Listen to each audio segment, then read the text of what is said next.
Look at that, everybody! There's a new follower!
Well, hello, ladies and gentlemen.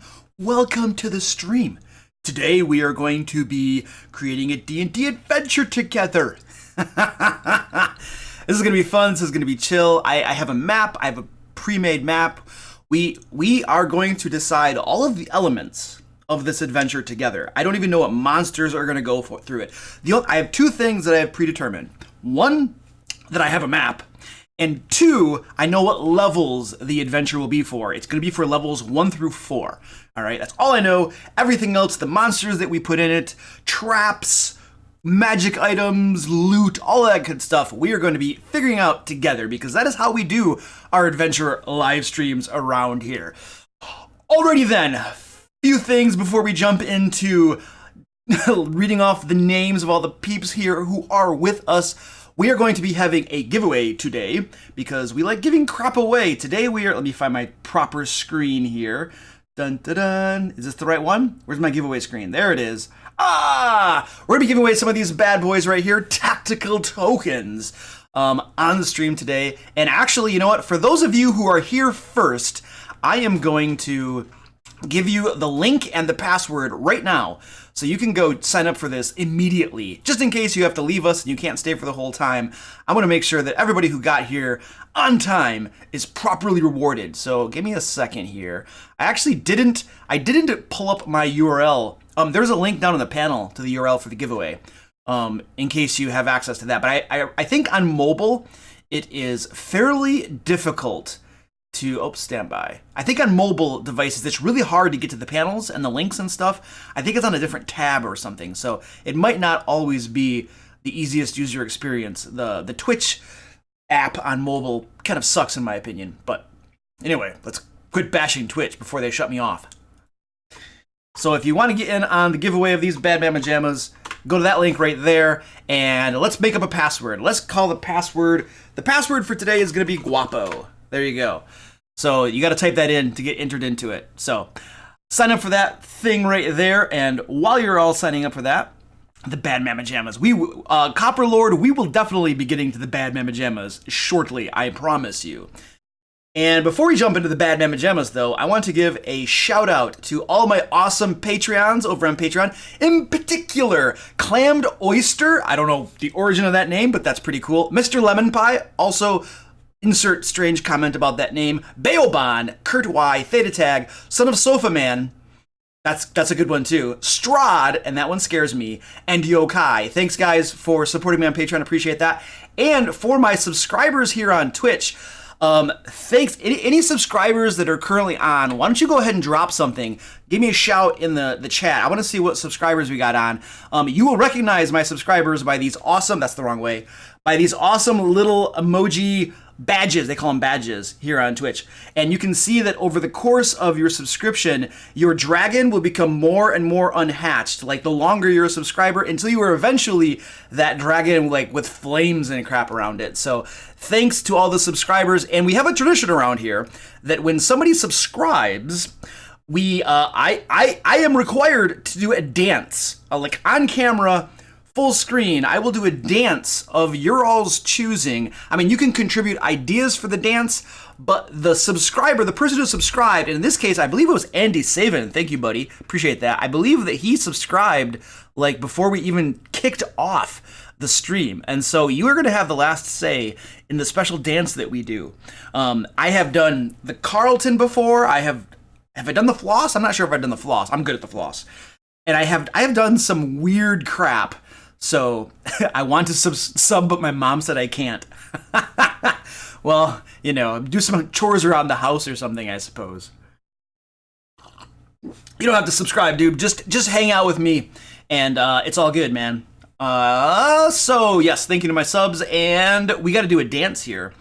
We could probably get our dance out of the way, so then we can start creating an adventure together. So that's the wrong screen. That's the right screen. So how about we do our dance? All right, guys, what dance am I going to do? Start throwing ideas in the chat. Types of dances I can do. I will literally, I'm a bad dancer. I'm a horrible, horrible dancer. So what I'll do is I'll have to watch a YouTube video on that dance in question to figure out how to even do it. And then I'll do my best. And it'll be hilarious, I'm sure. So anyway, ideas for the dance, guys. Throw me ideas. I want to know what I'm going to be dancing to for Mr. Savin or Savin. How's it go, buddy? We got Wither Bossmaster, Copper Lord, Mrs. Darksteel, or Emsk Darksteel. Good to see you again. Islatkus is in the house. Hello. You got a Chipotle ad right when I got on. Nice. You know, that's interesting. They changed how Twitch does things. I think the ads now benefit. Is my fan off? Hold on. My fan is off. Why is my fan off? I need my fan on. I get a little warm when I'm doing this. The ads now benefit they don't only benefit partners, they actually benefit affiliates, and I'm an affiliate. So like, you know, your Chipotle ad probably gave me like a penny. Cheese Boss, Ches Boss. You know what? Can I call you Cheese Boss? Cheese Boss sounds amazing. We have like Death Ray Chicken Nuggets, who's a guy that stops in frequently. I want to have somebody that I can call Cheese Boss because that just sounds super awesome. Pilot Monster, Sweetness. All right, so what do we got? What dance is here? Spider-Man's dance? I don't even know what that is. The spooky, scary skeletons dance? What up, Jimmy Lego? Dream Mag, hello. Lucky Star Dance. Lucky Star Dance. I'm a big weeb. I don't know what a weeb is. Default, what's up? What's up, dude? Welcome to the stream. I have to do a dance. Somebody subbed, and so I am required to dance. It is in my Twitch contract. I have to dance when somebody subs. The tango? I don't know what that is. I mean, Andy, dude, you're the man right now. You get to make the call, Andy. So you tell me what I am going to be dancing to. The Addams Family, the Google Weibo cha-cha slide. Wow. Come on, Andy. Let's go. Tell me what I'm going to be dancing to, man. The Cabbage Patch. I have had the suggestion of the Cabbage Patch. I don't think I've done that before. Or did I? Did I do the Cabbage Patch? I don't recall. I need to do some dancing. Andy, you got to hook me up, man. You got to tell me what I'm doing or I'm just going to pick one. The shopping cart. The heck is that? The shopping cart. The Cabbage Patch. All right, there we go. All right, I'm going to be doing the Cabbage Patch. So what this is going to look like is I'm gonna have to look this up on YouTube, so that I know what I'm doing, because I have no idea. I wish I could show you the video that I'm watching, but because of like copyright and crap like that, we can't watch the video together, and I can't even have the audio going on. Oh, here it is. How to do the Cabbage Patch. Oh, well, these two guys look pretty cool. Oh, you know what? I have done the Cabbage Patch before. Hold on a second. I gotta mute the audio. There we go. Now I can watch this. Hold on. Scorcher, what up? Are you from Australia? Awesome! I'm glad you could make it, man. You know, one of the reasons that I like to do Saturday streams at this time, on occasion, is that it allows people in different parts of the world to tune in. I know people in Europe, I believe it's probably like evening for you. Australia is probably a more reasonable time or something. So glad you could join us, buddy. Let me see. I gotta watch this now. These dudes look slick. These guys are probably gonna show me some cool dance moves. I swear I've done this before, though. By the way, when I do this, I always ask somebody to clip the dance. Clip it on my channel so that other people can go right to it and see me acting like a complete moron. All right, I'm gonna watch this now. Here we go. These guys look slick. Okay, yeah, I've done this before. I've definitely done this before. All right, I've done that before. Yeah, I've done that before. Yep. I got the little shuffle and stuff. Oh, he put a little bit of a woo into that. All right, cool. I think I have the general idea. I have enough of an idea, I think, that I can perform this now. So, local anime nerd. So cool that you're doing this. I'm starting another group at my local library and haven't made up one. Oh, you haven't made an adventure before? Oh, dude. Dude, seriously, like my live streams, when I do the adventure creation live streams, we walk through the adventure creation process from beginning to end, okay? And I have a template as well that's available for you to use to create your own adventures. Literally from beginning to end of adventure, we walk through the entire process. So if you have never created an adventure before, this is basically going to show you most of the stuff that you need to do, at least. It might not have all of the like information. You might have to look some stuff up, but it'll show you the process from beginning to end. You know, and so it's really cool. I do have a Discord. My Discord, down in the panel, dude, there is a panel that has links to my social media sites. In addition to YouTube and Twitch, I do have a Discord. My Discord is basically just a bunch of dungeon masters that hang out. I mean, not all dungeon masters, but lots of dungeon masters, and we just help each other out. We give each other advice and stuff like that. I am not able to be as active over there as I wish I could. I'm doing so many different things, but fortunately, there are lots of other super experienced dungeon masters who can be super active. So let me find you a link. I'll throw that down in the URL since somebody is asking about it. Give me a second. I gotta get my link for it. And the great thing is that like you can help each other out if you're new or you're learning. You can, and I'm talking and trying to find a link at the same time. Usually that doesn't work very well. Here, I got it now. Copy link address. Did I spike my hair today? Yeah. I mean, I do my hair every day. This is my thing every day. The thing is that a lot of times, so like my haircuts, I film all of my videos in batch. So like a month's worth of videos all get filmed basically on the same day. I do the skits on one day, and then I do like the talking head parts on the second day. And so I time my haircuts to coincide with the filming of my videos. I got my haircut like a couple days beforehand, and I filmed videos last week. So a lot of times when I get my haircut, it doesn't spike super well, but as it starts to grow out, I'm able to spike it a little bit better, you know? And so now I'm able to spike it fairly decent because I cut it like a week ago, you know? And so yes, today I was able to spike my hair.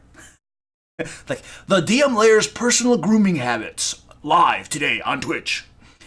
All right, I need to do the Cabbage Patch. I think we're doing the Cabbage Patch now. All right. I'm gonna get good at this because I know I've done this at least once before. All right, I got a cat down here. I'm sorry, I'm getting distracted. Here's our cat cam. Look at that. Woo, look at that. You got Guapo rolling around like a maniac. Check that stuff out. He's rolling around like a maniac, and you have Squirty Pie up in the chair, chilling out. Guapo! This guy, he just wants you to rub his belly. Like, he rolls around like this because he wants you to rub his belly. It's amazing. Yeah, the cat cam is a constant feature on my streams. That chair you see right there, by the way, this chair, that is my old crappy chair that I've had for like a decade. It is just destroyed, absolutely destroyed. And so now it has become the cat chair where they can just sit on stream and observe. All right, let's do this dance, shall we? Guapo, you're gonna have to move, Guapo. And I'm gonna pull this chair out of the way. All right, rock and roll. I wanna make sure I'm mostly in frame here. Get over to okay, so I got some room over here. All right, so I think it went. You gotta be able to see my feet because like the feet are important, I think, in the Cabbage Patch. It was like something like this, you know, they're going like this, and they go over.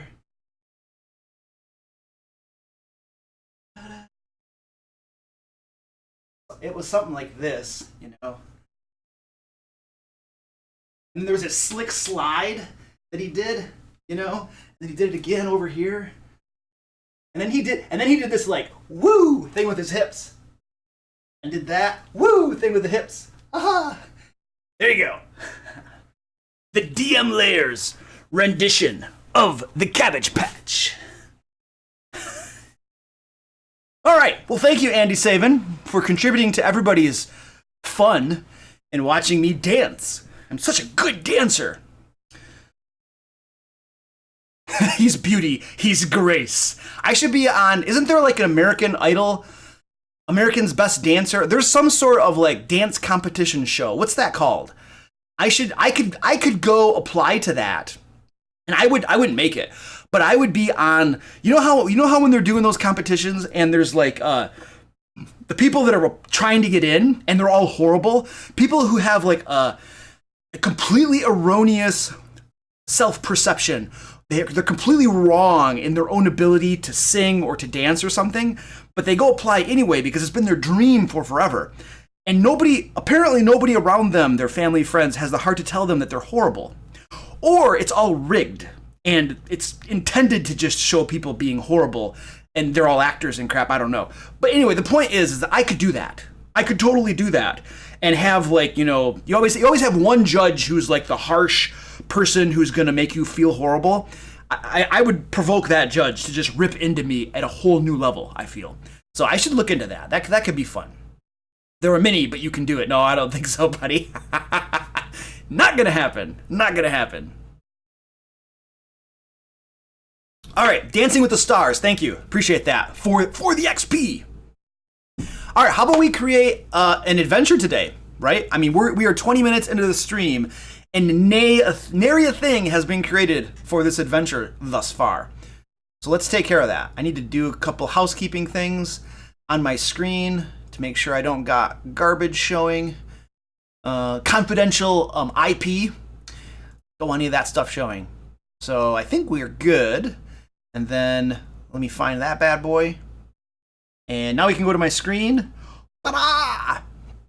And this is basically my adventure creation template right here. And come on, do some zoomy action.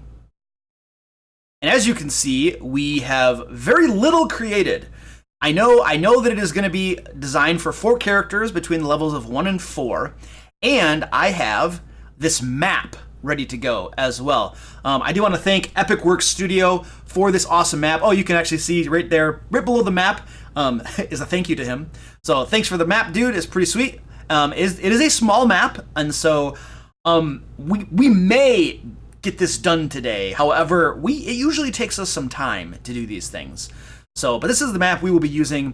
By the way, when we're done creating this, I always make what we create together available for everybody to download and use.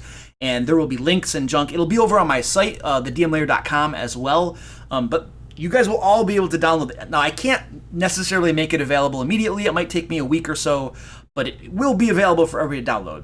And there's actually down on my panel, there is a link to one of the previous adventures that we created, if you want to check that out as well. So that's kind of like what we do. We create this together, and then when we're all done, I make it available for download so that you guys can use it and all that good jazz. So he was actually able to seduce Levi Bonaparte. What up, dude? Greetings to Italy. All right, so first thing we need to do is one more disclaimer before we get rolling here. You all need to be very, very well aware that how many people are even in the chat? I don't know, whatever. Usually there's like a handful of people that are with us, which means that as we are generating ideas, there's going to be lots of different ideas, okay? Which means that I can't pick them all because like it doesn't work that way. So if your idea doesn't get picked, don't feel like you're getting picked last at recess back in like middle school or something. That's not what's going on here. I literally cannot use every single idea, and so there are going to be some ideas that resonate more with me, and we're going to roll with them. It doesn't mean that your idea sucked. It just means that I can't pick every idea that gets thrown out there. So don't feel bad. All right? Yeah, that. So yeah, the idea here, collaboration, you guys throw ideas down. The first question that I have for you is, what monsters do we want to create this dungeon around? We're going to pick a monster theme in a way. Now this dungeon, I'm going to go back to the map again, is very small. And so we're not going to use a ton of monsters in this dungeon. I'm kind of envisioning that, I'm going to do some zoomy action. I'm kind of envisioning that this entrance right here might have some sort of encounter in it, like the guards or the guardians or something. And then we're probably going to put traps down either of these hallways. So we're going to make some traps today. And then these rooms right here might have something or other in them. Now, we don't have to fill up every room. It's okay to have empty rooms. We might put a different sort of interesting tidbit in that room. But my point is that we don't actually need tons of monsters today. Hey, look at that, everybody. Why is this not working? There's a new Come on, follower. zoom me. I'm pushing the wrong button. So yeah, generate ideas. What do we want to do? The CR limit. Okay, that is a good question. The CR limit. So since we are creating an adventure for levels 1 to 4, we definitely need to keep this under CR1. I would say CR1 or below. CR1 or below. And quarter CR, perfect. A half CR, beautiful. That's what we're looking for. So we are looking for very low CR creatures. CR1 is the absolute highest, and the CR1, in all honesty, is probably going to be our boss. You know, so goblinoids are great. Cobalt, I almost want to do something a little different. So like kobolds and goblins, I'm throwing them off the table. No more kobolds and goblins, because those are prolific. Those saturate Dungeons and Dragons adventures and culture. I'd like to do evil gnomes. Evil gnomes sound cool. That doesn't sound bad. Okay, we'd have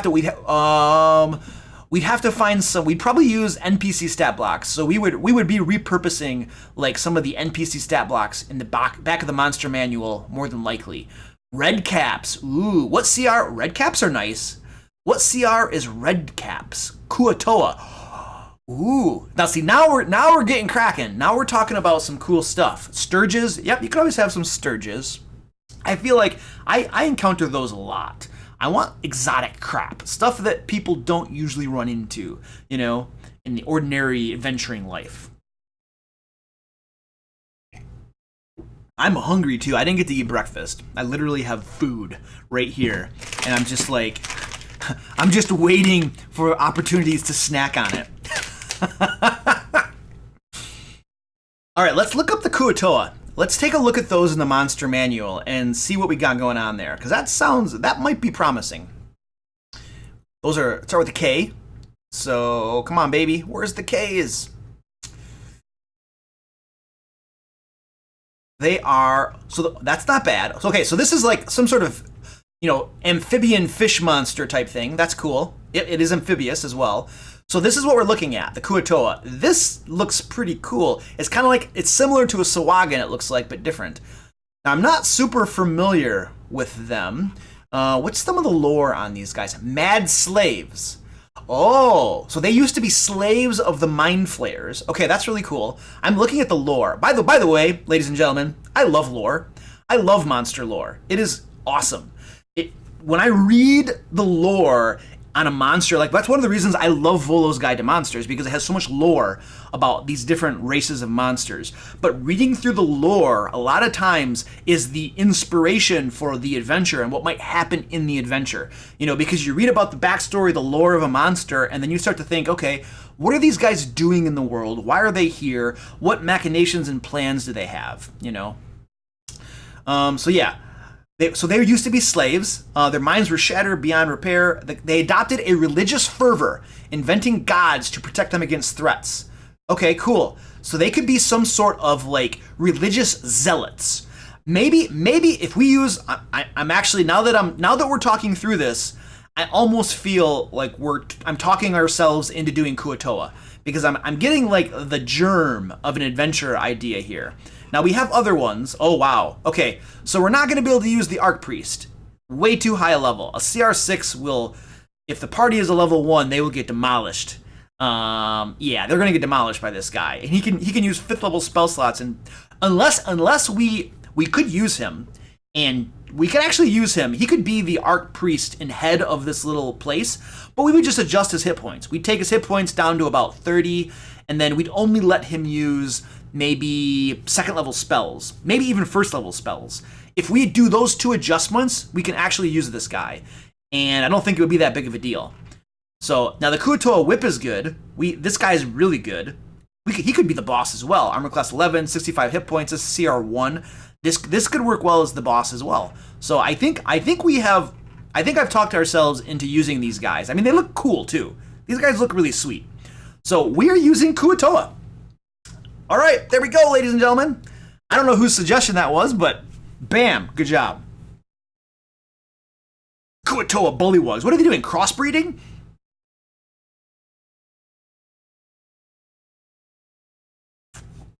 Yeah, that's a good idea. Yeah. Well, I think we're going to use all 3 of these. Because I don't like, I have a dislike for repeating the same type of monster over and over and over again in an adventure. I don't avoid it 100%, but there needs to be some variety. Now, fortunately, we have a small enough map that there aren't going to be that many encounters, right? And so we're not looking too bad. All right, I'm going to see. So what we need to know is I'm kind of looking at, so we got a bunch of different ideas. Okay, so sorry to everybody whose idea didn't get picked. It was not intentional. It was kind of intentional. But congratulations to the person who gave us kuo-toa. All right, why are these guys here? So I'm imagining, now this is more brainstorming on your part because I'm going to do a little bookkeeping here.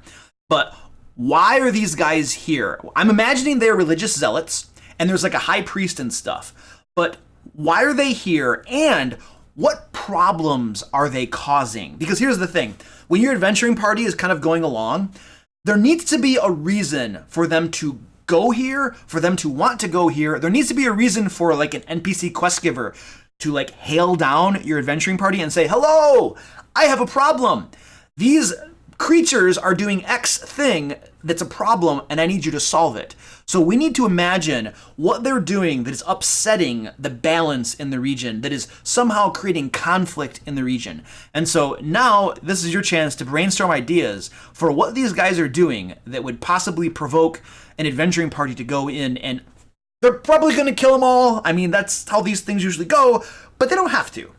So yeah, throw some ideas down there. I'm going to do some basic bookkeeping. What I like to do while you guys are generating ideas is I like to write down at the very beginning of my adventure template, I have a place where I put all the creatures that we are using in it. Did I spell that right? Kuo-toa. Kuo. That's a O there. And I'm probably pronouncing this wrong. Kuo-toa? Kuo-toa? Who knows? I don't know how you even say these names. This is the problem with fantasy, working in the fantasy genre. It's like the more unpronounceable a name is, the more it fits in the genre, it seems. The same goes true for like character names. If you can't pronounce that elf's name, then he must be pretty legit, right? So he is on page 199 of the Monster Manual. So I just put this information up here for reference, and then he's a CR 1/4, and he's worth 50 XP. So you guys probably have a germination already, an inkling already that I am very, very organized as a person, especially when I'm developing my adventures, which probably bodes well for people who use them because they can find what they need. And it's not like some adventures you might buy where you're like, where was this NPC mentioned? I can't find this NPC. This super important NPC, I have to dig through the entire adventure. Yep. So kuo-toa is one of them we're going to be using. And then we're going to be using the kuo-toa whip. And he is a CR1. So let me get him written down. Kuo-toa whip. Monster Manual 200. CR1. 200 XP. And then we had the kuo-toa... What was it? Arc Priest? What did they call this guy? Yeah, Arc Priest. Arc Priest. And that was Monster Manual 200. CR6. How much XP for a CR6? 230 XP for that guy. There we go. Now, here's the thing. I think we need something else too. We need at least one other creature that they might find in this dungeon. One or two. We might have room in this dungeon for 2 more creatures. What kinds of creatures would a kuo-toa work with? What other things make sense to have in the dungeon? And what we decide on as the reason what's going on, the conflict and like our hook and stuff, is probably going to help determine like what they're doing here as well. So give me some. While I'm reading through your ideas for the plot structure, you guys can brainstorm other creatures that might be here with them. See what I'm doing here? Like I'm giving you homework. I'm like, okay, guys. All right, let me see. Soupy Game Girl, hello. Welcome. Elder Warlock, Kelly. This is where I just like read people's names. Beppis Twist, welcome back. I recognize you from our previous stream. I do. You were causing trouble. Probably not. Ninja Theory Ash. Oh, Ninja Theory, hello. I love your name. I will not say your last name because it will cause problems with me. I got a cat down here. He wants me to pet him. What he doesn't understand is that I am in a live stream and that it makes it difficult to pet him. Yeah. He's not on the cat cam though. He's on the wrong side. All right, so they're kidnapping wizards. They're searching for something in the tome that will further the plans of either their Eldritch God or the Mind Flayer Hive. It's an old Mind Flayer stronghold where the kuo-toa are using large, powerful explosives, means of worship which disrupts the day-to-day functions of towns. The high priest eats some mushrooms and seen a tomb of powerful gods sleeping in the tome. They're protecting an item from their water god that is actually some crazy wizard. They're sacrificing people from nearby villages. They usually serve beings like the Cthulhu or Mind Flayers. They are searching for their chosen one, kidnapping people for their ritual. I'm gonna skip over any suggestions of kidnapping villagers and kidnapping people. Not because it's a bad idea, but because I feel like in our last live stream, we did the exact same. The last time we created an adventure together, that was the plot structure. We had, what did we use? We had Yuan-Ti. We had Yuan-Ti that were kidnapping people from a local village. And so I don't want to just keep on cranking out the same plot structure for the adventures. So I'm looking for something unique here. Maybe they're kidnapping wizards to gain their knowledge. They stole the goats from the village for sacrifice, and the village asked them to save the goats. The reason I laugh at that is that it feels like your typical rat chaser quest, you know? Like, hey, we need you to go clear out the rats from the sewers. There's a big rat problem down there. And the players are like, oh my gosh, we got to go clear out the rats. So this is like, yeah, we're missing some goats. There are some goat thieves about. We need you to go find the goats and get them back. Yeah, which is actually being tasked with retrieving something is actually not a bad idea, because that means that the players are not tasked with just killing something. They might use a creative idea, to like maybe instead of killing the kuo-toa, they make a deal with them and say, listen, instead of you just kidnapping goats, why don't we start just selling you goats or something, and in exchange for something of value. There are creative options available to people. Now, we all know that 90% of groups are just going to kill them, but the opportunity exists for a creative solution. So I kind of like that idea. Kidnapping goats sounds fun. And then one of these rooms could be the goat stash, where they have goats that are waiting to be sacrificed, and one of the rooms would be like an altar room where they're sacrificing the goats. So I actually like that idea, as like simple as it sounds. Boggles. Now boggles are from the Feywild, and they usually come about where people are having like weird dreams or nightmares or something like that. I believe it possibly will cause boggles to come about. So I don't know about that one. Troglodytes are pretty high level. I think they're CR1s. Brain dogs, giant crabs, a mind witness. Ooh, a mind witness. Interesting. The Riptide Priest. An evil gnome. There could be evil gnomes working with them. Slods are really high level. That will never work. Sorry, those guys are tough. A Quaggoth. Ooh, imagine the Archpriest on the back of a Quaggoth. Interesting. Kuo-toa eating the fish from the lake in nearby fishing village asked for help. Oh, they're eating all the fish up. Okay, that's interesting. That's gonna end up possibly. Well, no, that could still end up in a trade relationship. That's not a bad idea.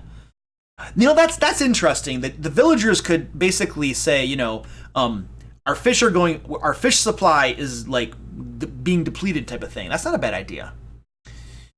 A doppelganger taking control of the kuo-toa by mimicking a prophet. Oh, okay, that's interesting. Rat problem. Yeah, Maddie Thing, what up, dude? Welcome to the stream, buddy. I'm glad you could stop in. Maddie Thing was one of my players for a while, until he abandoned us. Actually, Dan is running that group now. He's running Pathfinder because I got super, super busy and I could no longer dungeon master that group. So Dan is doing Pathfinder for everybody over there. And I go when I can go. I'm going to be going today, but my calendar got just jam-packed full of work that needs to get done for my YouTube channel and stuff. So anyway, that's that. So to wake up their sleeping god, they steal tools to sacrifice tools. A tome is situated on a mountain. That sacrificial banging is disturbing everyone with a cacophony of sound. Well, that's interesting. So they're making lots of noise too. Huh. I will replace goats with evil gnomes.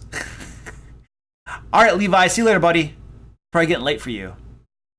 Starkin. I think I looked up Starkin. Aren't they kind of high level or something? I missed the idea. What's this adventure supposed to be about? We have kuo-toa. We don't know with Joan, hello, welcome. We don't know what the adventure is about yet. I'm reading through the ideas and we're trying to figure out what the adventure is going to be about. Starspawn. I think Starspawn are kind of high level, and I don't know that they fit in with the theme of kuo-toa because they are from like an ulterior plane that is like separate from the known planes. Red Recco, hello, first timer, welcome. It's like long time lurker, first time talker. I see posts where people say that, I laugh. Long time lurker, first time poster. What up, dude? Welcome. I'm not mocking you, I swear. Lizard folk. You were joking? Are you the one that talked about the goats and you were joking? Oh my gosh. Were you the goat idea, Levi, and then you were joking about it? That's awesome. Tome of Minstrel. An Arakakra village is getting their fish stolen. Okay, we've got an ape. How about an ape? Yeah. Yeah, it stinks, Matt. But it is what it is. It's unfortunate. But life got really busy, and I had to basically analyze all of the activities I was involved in, and something had to go. Something had to go, and I was dungeon mastering like five groups, and I'm like, that's too much. I'm gonna have to get rid of one of those. Was it 5? How many do I have that I'm dungeon mastering? No, I was doing. Yes, five groups. Yes, because I have my adult groups, I have my youngling group with the kids in it who are getting to be teenagers now, and then I have my Thursday group at work, and then I have a Patreon game that I run for my Patreon. So that's 5 D&D games I was running, and I'm like, you know what? This is too much, and so one of my adult games had to go. So it is what it is. All right, I think we need to pick an idea here. Oh, Cheese Boss is the goat guy. Okay. You know what? I like they worship an aboleth. I like the idea that I like the fish idea, I think, the most. I think I like the fish idea. Maybe it's the fishes and the goats or something, but let's just pick one. I'm going to roll, we could just roll a d20. Arakakra fishers. That's really weird. Arakakra fishermen. Why would Arakakra be fishers and fishermen?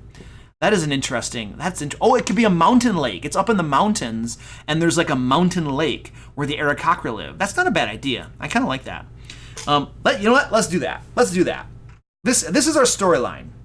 So now we are going to develop our storyline, and I feel like we still need to determine other creatures that are going to be in this adventure as well.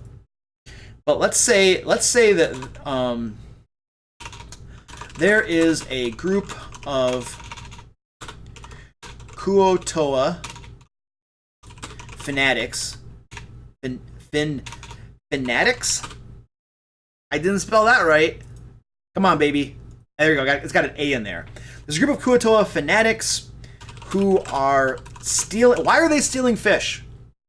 Why are the kuo-toa stealing fish from a local village of Arakakra? How do you even begin to spell that? That's got to be wrong. Does spell check has no idea how to spell Arakakra. It looks like somebody put it in the chat. So I'm going to copy what Red Recco. I'm going to just spell it how he spelled it, and hope that is right. Did I get it right? I feel like I'm getting it wrong. No, that looks. Oh, there's 2 A's there. There we go. Arakakra. I think I got it right. Oh, copy paste. That's pretty smart. I'm not that smart, dude. Why are they stealing the fish? So there's a group of kuo-toa fanatics who are stealing fish from a local fish village. Why? Why are they doing that? The Arakakra fishermen ask the heroes to find out who is stealing the fish. Oh, let's say they're not stealing fish. They're depleting the fish supply. Who are depleting the fish supply in a mountain lake. They're depleting it. They eat the fish. Yeah, they eat the fish. And they can also use them. They can also give them to their aboleth god. Yes, I like that idea. Okay, sweet. And yeah, you could actually, an aboleth is a higher level. It's a CR12, I believe. So you could absolutely use the aboleth like later on in your campaign. Not now, right? But this could be like the beginnings of fighting an aboleth. So we're kind of planting some seeds here. So there's a group of kuo-toa fanatics who are depleting the fish supply in a mountain lake. There we go. And then we say, a nearby village of Arakakra fishermen is beginning is struggling. We'll say is struggling to catch enough fish to sustain themselves. And ask the heroes to find out who is stealing who is depleting the fish supply. Stop them and save their village. Oh, it's horrible. The little kid, the little baby Aarakocra feather people, you know, they're like starving. You can like, you know, they're like big eyes. They're like, please, mister, please save us. We need fish, you know. Hopefully your players aren't just like, okay, we'll just go buy a bunch of fish for you. But yeah, that'll be a short-term answer to a long-term problem. All right. Now that we'd imagine the kuo-toa fanatics use the fish. The kuo-toa fanatics eat the fish, and use them as sacrifices to their aboleth deity who lives under the mountain. Dun dun dun. All right, make sure we save that. How's that? Does that sound... Any other little details to flesh that out? I mean, we have the basic storyline. Kuo-toa fanatics are depleting the fish supply. They eat the fish, and they also use them as sacrifices to the aboleth deity who lives under the mountain. And then a nearby Aarakocra fisherman village is struggling to catch enough to sustain themselves. They ask the heroes to find out. Yeah, I think that's the basis of a storyline. All right. Let us. I think we need to name. What is the name of this mountain? Let's name some stuff. We need the name of the mountain, and we need the name. And this is for you guys to throw some names in. We need the name of the kuo-toa. Let's call them the kuo-toa group. I don't know what are they. And then we need a name of the Aarakocra. Okay, here we go. I'm struggling again. Aarakocra Village. We need some names for these. And we're also going to need some names for some NPCs I'm envisioning, but we'll do that in a second. Let's... Windy Peaks. Oh, that's a good one. I like that one. What names do we have? And let's see. A big bad evil guy. What? Jeez. Shut up. Guapo is just... insistent that I give him kisses today. Jeez. Who's the big bad evil guy? Oh, the aboleth. Yes, absolutely. We have created a future big bad evil guy for this. Absolutely. Shut up. Grung.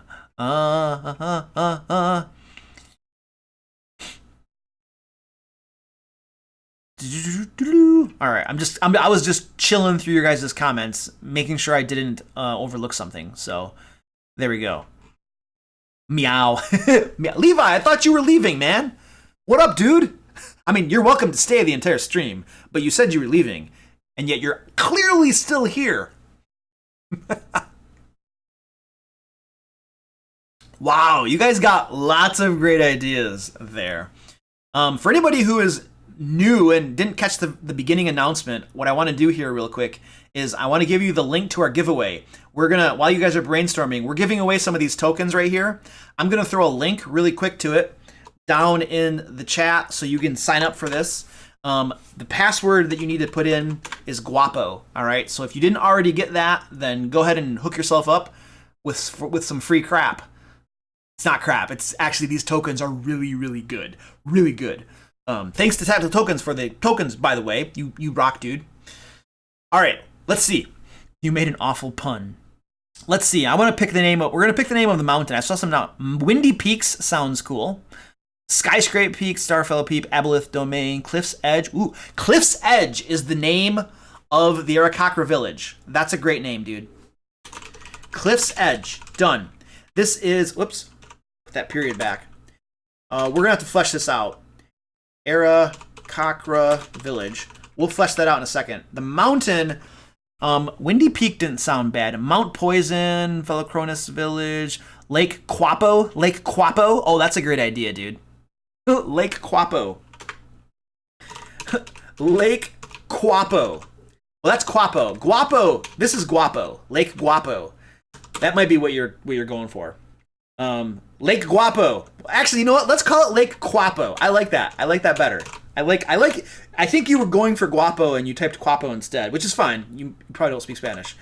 You know, respect. But we're gonna go with Lake Guapo because that actually sounds really cool, and I have the wrong screen on. This is another feature of my live streams. I will occasionally have the wrong screen on and you can't see what I'm doing. And if that happens, you have to yell at me because I could do that for a long time without realizing it. So there we go. Now you can see what I'm doing. Lake Guapo, the name of the mountain lake. Yes, that's it. Okay, the name of the mountain. What is the name of the sliding slopes? Windy Mount. Oh, you said you were leaving as a joke, Levi. Okay, gotcha. Let me see. Let's do Windy Peak. I kind of liked Windy Peak. Who did that one? Red Recco is naming everything. He's like, I got Cliff's Edge, I got Windy Peak, I got this handled. You all can just leave the stream. I got this covered. That's great. I mean, I wasn't looking at who was naming it. I was judging based upon the merit of the name itself. Windy Peak. We're gonna call it Windy Peak because where they're on one mountain. So we'll call that the mountain upon which the adventure takes place. This is a great description. It's a great description. I mean, how many ways are you going to describe a mountain? I mean, it's tall, it's cold, it has snow, there's trees and stuff on it. You know, I don't know. The name of the mountain lake, great. This is Cliff's Edge is the Arakakra village. Well, no, we'll say an Arakakra. An Arakakra village of fishermen that live on Windy Peak and fish from Lake Guapo. There we go. And what we're going to do here is we're going to take that out and put it right there. There we go. The kuo-toa group. We need a name for these kuo-toa. What are we going to call the kuo-toa? I don't think I saw any names that lent themselves to believe that you guys were brainstorming on that. So, Mount Pisces? I mean, yeah, I mean, it plays in with, like, the idea of fish. Absolutely. Name of the kuo-toa. Kingfisher Peaks. Kingfisher. Actually, okay, no. Cliff of the Salty Wind. I'm not that good in England. Hello from Poland. Poland, hello! Hello, Eli Badger from Poland. Welcome. Jimmy's leaving. Jimmy, don't go! Bye, Jimmy. Bye. Beginner luck. Buster, what up? I had a cat named Buster once when I was in high school. When I was in high school and began dungeon mastering, I had a cat named Buster. Mount Chimney. It's windy. Come on. Kuo-toa group. What's the name of the Children of the Deep Father? Ooh, that's not bad. That's not bad. What other names? Tribe Fishy. All right, give me some names. I need kuo-toa names. And I'm hungry. I'm gonna chew on something. Sorry.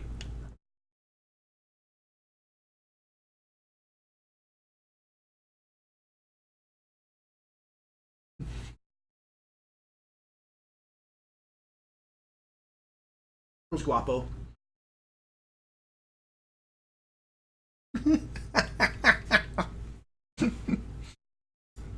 Yeah, I'm doing some cat cam while I eat some food and you guys think of some names for the kuo-toa.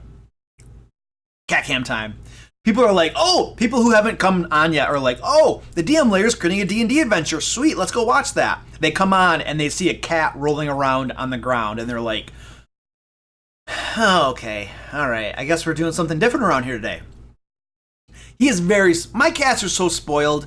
Like, these big fat tubs, like, my wife gives them too much food, and, like, they're just getting rotund. Very, very spoiled. Absolutely spoiled. I ran out of tea. All right. Joanne, see you later. Thank you for joining us. Appreciate it. It was good seeing you again. Well, I didn't see you. You saw me. I read you. Awkward. Ah. All right. Let's go back to here and Tubby Tabbies. Yes, they're Tubby Tabbies. I kind of liked Children of the Deep Father. We're gonna go with that. Children of the Deep Father. Children of the Deep Father. And then we will say a fanatical group of kuo-toa that recently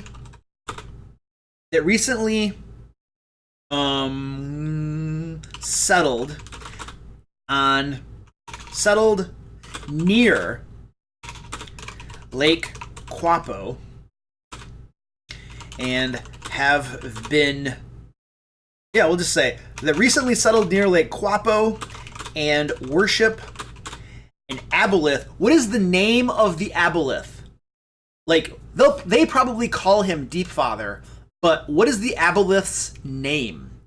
Nice to read you again. I mean, what am I gonna say? I can't see Joan. You know, she comes on my stream a lot, and so I appreciate the repeat customers. But like, I never get to see anybody. You all see me. I can't see you. Nice to read you again. What is the name of the aboleth? The aboleth himself. An aboleth named something or other. What is the name of the aboleth? And then we're gonna have to create names for our NPCs, because you guys know that players are gonna ask for names. They're gonna want to know the names of the locations. They're gonna want to know the names of NPCs, and so we're gonna get that done. And that's why my template prompts for those things, because we all know from experience that it's a thing players are gonna ask. So we might as well just figure it out beforehand. So we need to know the name of the aboleth. And actually, what I should do here? Oh no, we get it. Aboleth name, and then we have the kuo-toa high priest name. We're gonna need that. I feel like players are probably. We need to have a name of the Arakakra NPC quest giver person. Maybe the what would it be? The clan elder or something? We're gonna need a name for the Arakakra elder, and this is like our quest giver, and we'll use that down in the hook. So yeah, Death Ray Chicken Nuggets, hello, welcome. Just woke up, dude. I mentioned you at the beginning of the stream because we had somebody else with a cool name. Oh, we have somebody called Cheese Boss. There you go. I'm calling him Cheese Boss. in honor of awesome names that make me hungrier. Hey, look at that, what's everybody. this? Thank you, Eli, for the follow. Appreciate that. I thought it was something else. I thought I was gonna have to dance again. I thought somebody had subbed and I was had to dance. I already had to dance once on the stream. The very beginning, I had to dance. Let me see. Oh my gosh, that's a big name. Scorcher, you're killing me, man. You know that I can't pronounce things. Like, I mispronounce things all the time in my videos, and then I have people correcting me in the comments.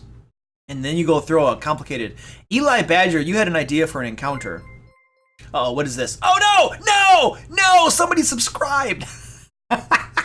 I'm like, most people get excited when people subscribe, and I'm like, crap, I have to do a dance on camera now. Oh, all right. Well, thank you for the subscribe. I appreciate that. I really actually do appreciate that. I will be doing a dance in a moment for you. Let's get to a terminal spot on our brainstorming for these things here, and then we shall be dancing in honor of Danglepeen. Danglepeen? I hope that I got that right. Danglepeen, who just subscribed. Hi, I'm Lucar, and I've been in high school since Dungeon Master. You know, sometimes you say something so many times that you mess it up, and then when you're editing the video, you're like, am I really gonna redo that part? I already tore down my lighting, I tore down my camera. I think I'm just gonna leave that there. So Eli had an idea for an encounter. What I'm gonna do, Eli, we're not at the part for creating encounters quite yet, but I don't want to lose your idea. So this is what we're gonna do. We're gonna make a thing called encounter. We're gonna make a thing called ideas, and then we're gonna copy paste this right here. And hey, thanks for the cheer, Danglepeen. Appreciate it, buddy. Yay. Badger. Eli Badger. This was Eli Badger's idea. All right, we got that noted down here. When we get to the encounter part of creating the adventure, holler at me and we'll take a look at that. I'm out of tea. I keep drinking it, but there's nothing in here. Literally. I'm figuratively out of tea. I love how, so I'm a professional writer. My day job is writing. That's like communications, writing. I make a lot of videos at my job too, but like I'm a writer. And so like one of writers' pet peeves is how the word literally has literally become to mean figuratively in everyday usage. So it's swapped around. What are we doing? What I got distracted. We were naming the aboleth. I get distracted a lot. All right, let me see. Tubby Tabbies, that's not the name of the aboleth. Sindrin, the seer of all. That sounds interesting. Rugla Carlos. We're not. Carlos, no vamos a llamarle Carlos. Perdón, pero no va a pasar. Rukona Nefor. Hello, Kimahiri? Kamari. I'm gonna go with Kamari. There we go. That's my best shot. Kothor the Bind. Oh, that's it. Redco, what are you doing, man? You're killing me. You're monopolizing the naming around here. But that is a great name. Zorchid the Binder. I'm using that because that sounds really cool. Red Recco is setting up a monopoly on the stream here, ladies and gentlemen. You are now all competing with him for naming privileges, since he's just churning out cool names. I gotta get some tea. Stand by. I'm gonna throw the cat cam on. I'm gonna walk my happy butt over and get some tea real quick, and I'll be back in a second because the cat cam is pointed down too much. Hold on. Let's adjust that. Woo! Oh, look at that. Not only can you see Squirty Pie, but you can see, who is that? That's Guapo. Guapo right there. He is licking himself. So you guys can experience that for a couple seconds while I get some tea.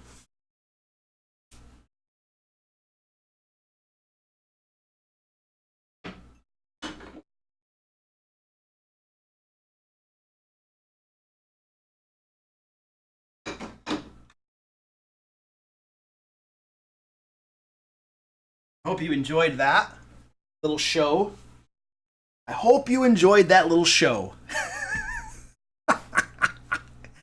Woo! All right. Let's go back to this screen right here. What was that? Oh, I saw something. Ooh. Oh, Danglepeen. When he cheered and he said something, I should read what he cheered. He said, "Love the YouTube content, has helped me immensely as an aspiring DM." You know what, dude?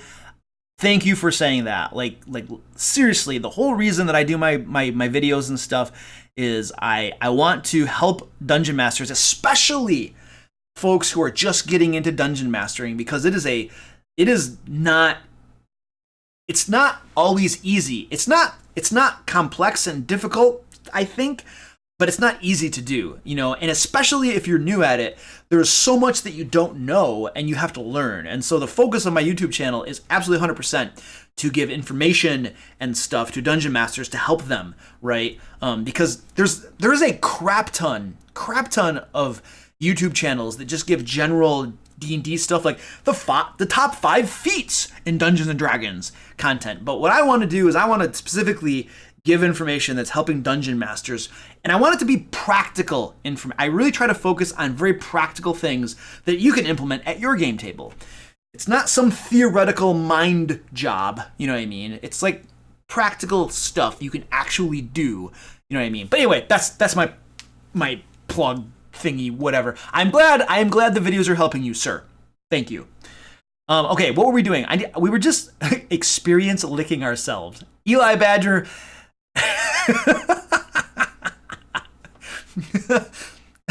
That's great. That's great. Yes, the cat gets the entire chair. My cats are spoiled. All right. I think we've established that. All right. We got kuo-toa the binder. Let's do this. Kuo-toa the binder is an aboleth, and aboleth are immortal, by the way. Even if you kill them, they reform. They are immortal. An aboleth that dwells under Windy Peak and is beginning to establish a new empire. Dun dun dun. Let's make this really dramatic. That's all we need to say. Because he's not that aboleth's not actually gonna happen in this adventure or anything. What is the name of the kuo-toa high priest? And we're gonna do a dance. We are gonna do a dance for I forgot already. Who was it that I forgot who subbed? Was it cheese? Was it cheese? It was Danglepeen. It was Danglepeen. All right, yeah. We're gonna do a dance for Danglepeen in a moment. Let's just crack out some names here. Yes. For anybody who has Twitch Prime, for anybody who has Amazon Prime, Amazon now owns Twitch, if you didn't know that. So if you have Amazon Prime, you are able to subscribe to one person on Twitch. So each month you can designate one Twitch person that you can subscribe to, and then you throw them like $5 and stuff, which is great. But you can designate every month someone to subscribe to, and you basically get it for free. It costs you nothing, but it helps the streamer, you know. I think, though, that you need to renew, or you need to pick that person again every month. Because I think with Twitch Prime subs, I think they automatically expire at the end of a month, I believe. I'm not totally sure on that. Normal subs, where you just give a credit card to Twitch or something, they don't expire unless you cancel it. But I think Twitch Prime subs are a little different. But anyway, yes, that's a tangent. I'm off on tangents today. Well, you guys, it's your fault. I blame somebody who mentioned that. I blame Death Ray Chicken Nuggets for the tangent. Final story. Okay, let me see. Ooh, that's a good one. Ender Warlock. We're going with your name for the Bird Elder. Let me copy paste that. The name is El Sidinide the Broken Beak. Chosen in part because it's unpronounceable. The Elder of Cliff's Edge. He is the Arakakra. By the end of this video, by the end of this stream, I'm going to know how to spell Arakakra. What I need to do is I need to just get out, like, I just need to start, like, you know how when you were in elementary school or something, and like you had to do your spelling lists, and your teacher made you write it over and over and over again, like 20 times for you to learn how to spell it. I should just like take a portion of this stream to write Arakakra 20 times so that I got it done. All right, so we got what is the name of the kuo-toa high priest? And then we're going to do a dance. Bingrim. The only one who licked the cub Gring and survived. What does that mean? Eli, what does that mean? Grung. Oh, the cub Grung? Learning D&D spelling with Luke. Yes, learning spelling with Luke. I'm the world's worst speller, by the way. If you guys think my pronunciation of certain words is bad, then you, like Chiefchin. I blame my mom for my bad pronunciation, by the way. But if you think my pronunciation is bad, you should see my spelling. It's not great. Grung, I don't know that we're gonna put Grung in the adventure. Let me see. Ooh, Kuamari. Kuamari is not a bad name. We're looking for the kuo-toa high priest name. Shimritel. Sounds cool. Zagark. Ooh, Zagark. Reaper of Secrets. There we go.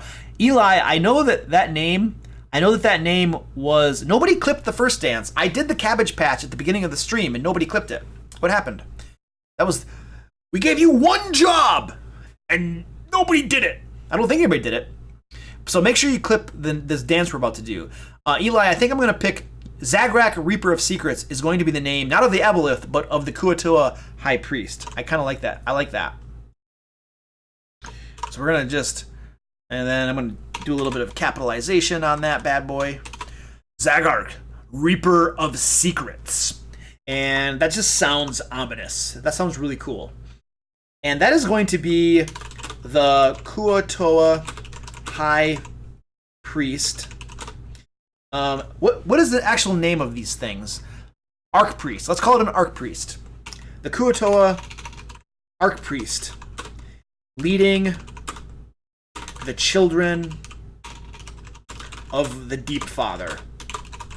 There we go. We got some names. We didn't go into like detailed descriptions of these NPCs and stuff. I'm gonna be honest with you. Most of the time when I'm running an NPC, I start with the name and I start with who that person is, and I improvise most of the other things. I'll improvise the voice, I improvise the description, I improvise that stuff. I don't really need to create that ahead of time. So we're gonna go past that and not get into the weeds on that. Huh.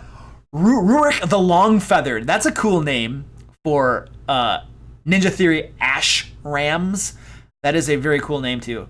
All right, we're gonna dance. All right, guys, we need... What dance am I gonna do? In honor of our new sub... I had to find your name again. Danglepeen. Danglepeen, that's awesome. It's a great name, dude. In honor of our new sub, Danglepeen, we are going to take a brief moment to dance on the stream. So what dance am I going to be doing? So everybody is able to... Oh, here we go. Scorcher! We're gonna dance. We're gonna do 2 dances. Thank you, Scorcher. I appreciate that. So everybody is able to contribute an idea of a dance, but the 2 people who actually subbed get to make the final determination. So feel free to throw ideas down. But Danglepeen and Scorcher are going to... you get the final say in what dance we do. I'm writing your names down. Danglepeen and Scorcher. All right. Sweet. You guys rock. The Stooping Chicken? Wow. Oye, Pepper's Twist. Yo no hablo portugués. Oye. Si me quieres escribir en español está bien, pero portugués no hablo. ¿Me entendés? Pepper's Twist is going nuts on me in Brazilian...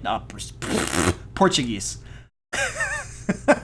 Throw me something in Spanish, dude. I'll get you. I speak Spanish, man. Stooping Chicken. All right. Oh, wait. Arch Rival? Oh, Arch Priest? What am I saying? What was I saying? It's the same. Arch Priest. Arch. Oh, you're saying Arch. Arch Priest. Another example of me mispronouncing crap. So it's Arch Priest. I will do my best. Arch Priest. Arch Priest. All right. That's gonna be a challenge. I'm just being honest with you, buddy. It's gonna be really hard for me to say that crap properly. I feel like... So I'm from Michigan, in the U.S., and there's definitely an influence of local dialect that flavors my speech. My videos are a testament to that. But I think also my mom and dad probably said things wrong, and so I kind of blame them as well. The chicken dance? Oh my gosh. All right, so it sounds like Danglepeen wants me to do the stooping chicken, and Scorcher wants me to do the chicken dance. So I'm going to have to look those up on YouTube. Stand by. I'm going to go to YouTube. I need to look that stuff up. See what we got going on. The gnomes. It's always good to blame the gnomes. Blaming gnomes is good. All right, I'm pulling up YouTube. And let me see. Who we doing? Who we doing? The stooping chicken.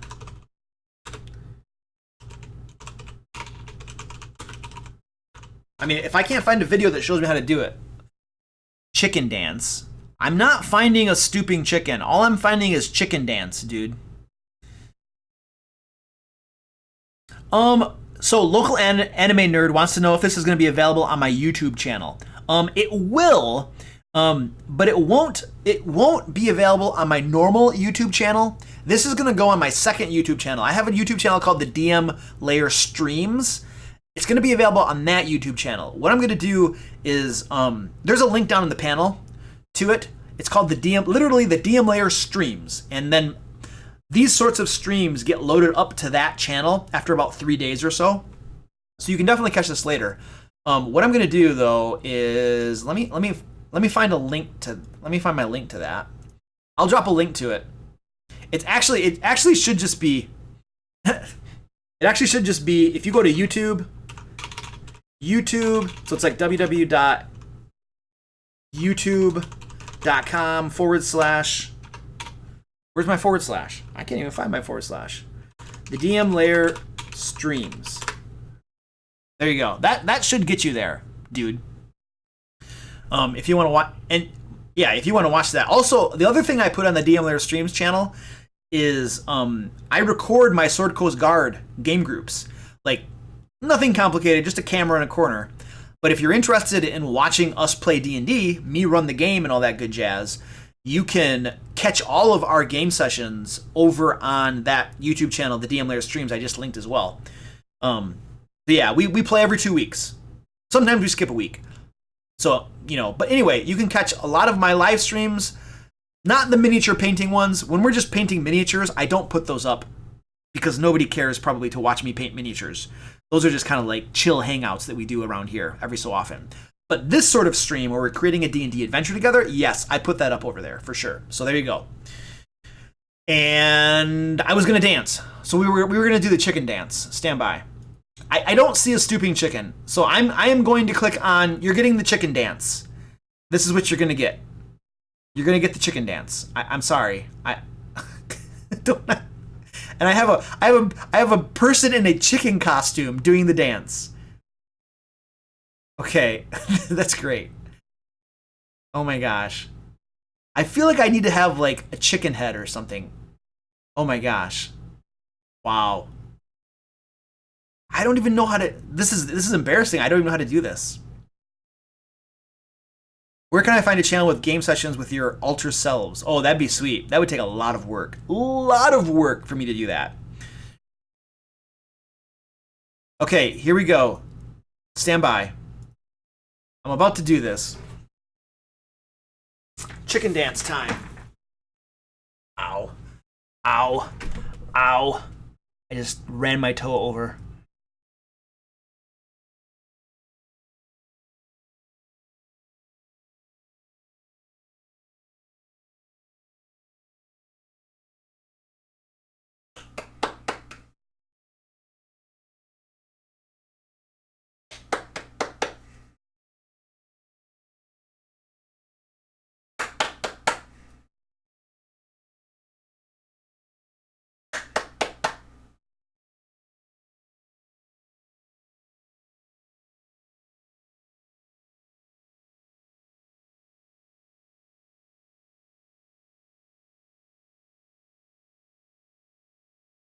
So stupid.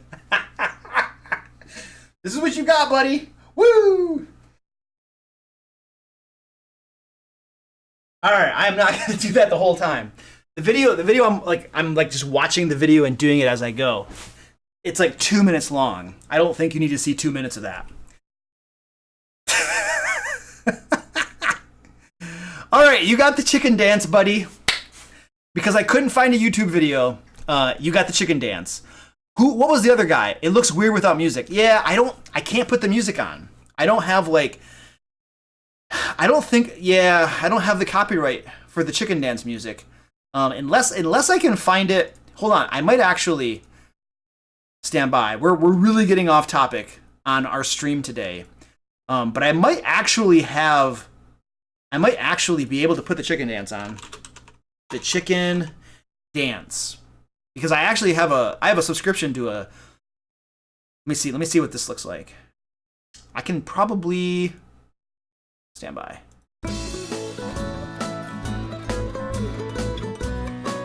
can't hear that though. That's the problem. I'd have to put my...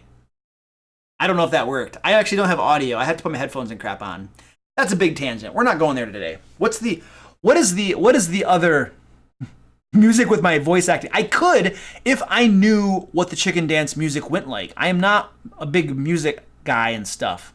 You know, Scorcher is like, this is the best reward for a subscription ever. Yes, the Arakocra tribe could have a traditional dance, which is like the chicken dance. Absolutely, man. The quest giver requires the PC to do the chicken dance to prove their worthiness. That's awesome. What was the other dance that was requested? I had the chicken dance, and what was the other one?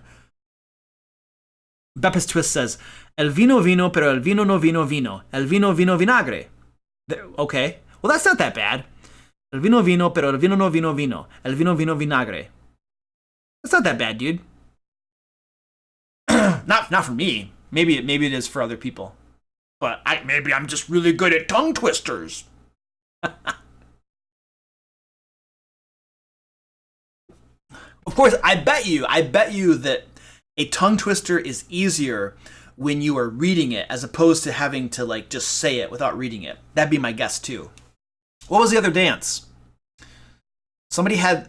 Who was it? Who had the other dance? Scorcher submitted the chicken dance. What Danglepeen, which dance did you want me to do? Oh, what was your tongue twist? What was your tongue twister, Kamari? Post it again. I'm trying. Danglepeen. Do you actually want it twice? Okay, I can do it twice. If you want, I'll put the song on. I'll have to do my. Let me get my headphones on real quick. I'm gonna have to change my audio. It won't take me very long. This will take me like seconds to get this set up for you. All right, there we go. Of course, these headphones are gonna mess up my hairdo, which is like the most concerning part of this whole thing. I'm worried about my hair. My hair! My hair!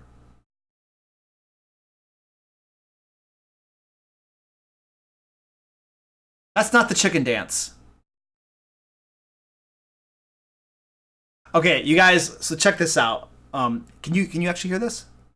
So you can't hear it now. Stand by. I gotta change my desktop audio so you can actually hear this. We're really getting into the weeds on this chicken dance. That might be the right one. Hold on, let me check this. Oh, that's not the right one. Whoops, that's the wrong button. I have to reconfigure something for you. Properties? Where is this? There we go. That's the right one. How about now? Okay, cool. That's the chicken dance song that I'm gonna do. All right, that is the chicken dance song I'm doing. Here we go. We're gonna so Beppist, not Beppist. Danglepeen wanted me to do the chicken dance song. So here we go. I have to do it with headphones, otherwise we're gonna get like echo and crap. But here, you guys will be able to hear it. Stand by. I want to get to the... Okay. I'm doing the chicken dance. This is Dungeons & Dragons, baby. We're doing the chicken dance.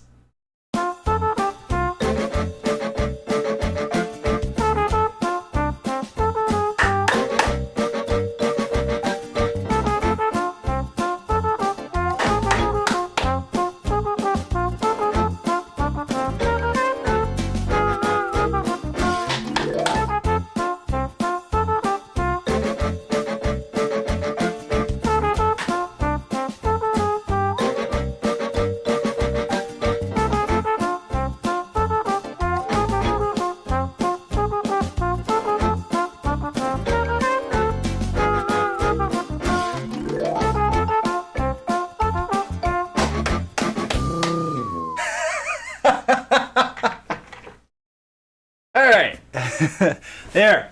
Was that the quality content you all wanted to see? Danglepeen says yes, it was. Thank you very much. All right.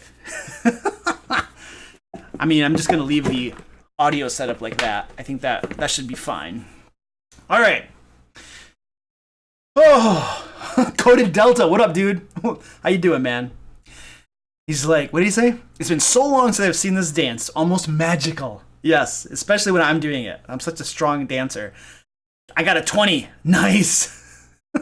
What did I miss? Dream Mag. You just missed the chicken dance. Who clipped that? Who clipped that? You guys. Did somebody clip that? You got to clip that stuff. Oh my gosh. Okay, so here's what's going on around here. The chicken dance was great. The chicken dance was awesome. We all loved that. And we should probably get back to our D&D adventure. Everybody, all subs get a dance, and Scorcher wanted the chicken dance, and then Danglepeen wanted me to do it a second time. So you got 2 chicken dances. That's awesome.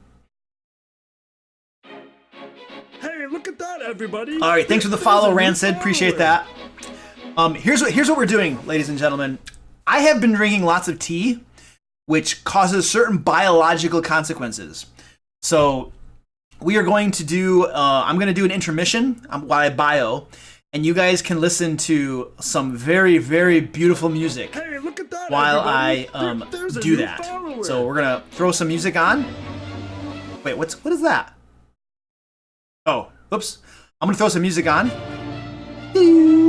And then I'm going to throw the intermission screen on. And I'm going to go, I'll be back in this won't take long.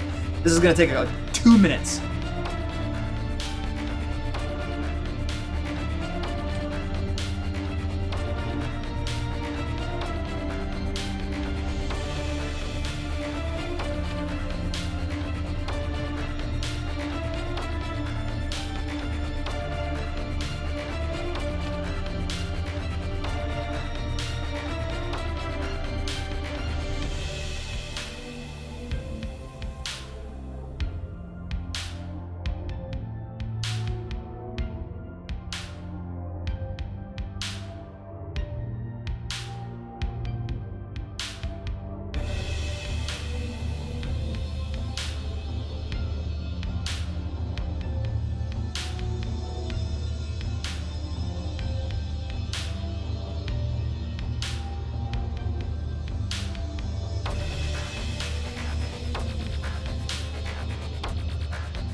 All right, we're back.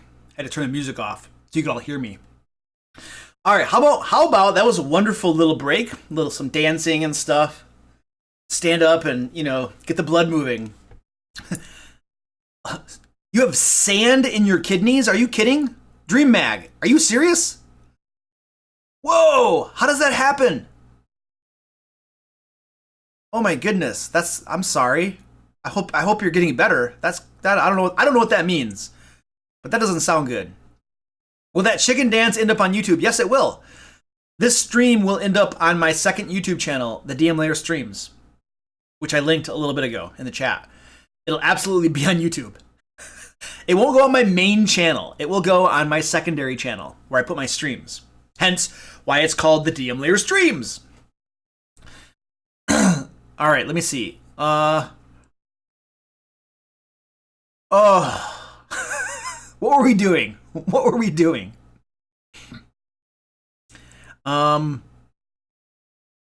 me see. Oh, I've never had a kidney stone. Never had a kidney stone. Yeah, let's do the adventure. Let's work on the adventure. Creepin' Rican. Yes, absolutely. Let's work on the adventure. So what were we doing? We had just gotten done creating the names for the locations and the names for the NPCs. We are working on an adventure featuring kuo-toa, who are depleting the fish supply in a lake, and there is a village of Arakakra fishermen who have asked the heroes to find out what's going on and put a stop to it, basically. So, there you go. That's a recap for anybody who just joined us. And let's create some more of this adventure, shall we? Gotta get the tea going down me. I have peppermint tea today. I love peppermint tea. So good. So good. And this is our map that we're using. I feel like, okay, so let's pretend, we need to do the inciting action. We'll do some random encounters at some point. We need to do the inciting action. I mean, I don't think this is super complex. I think the inciting action is that, it's pretty simple. We can just say El Sidinide, the broken beak,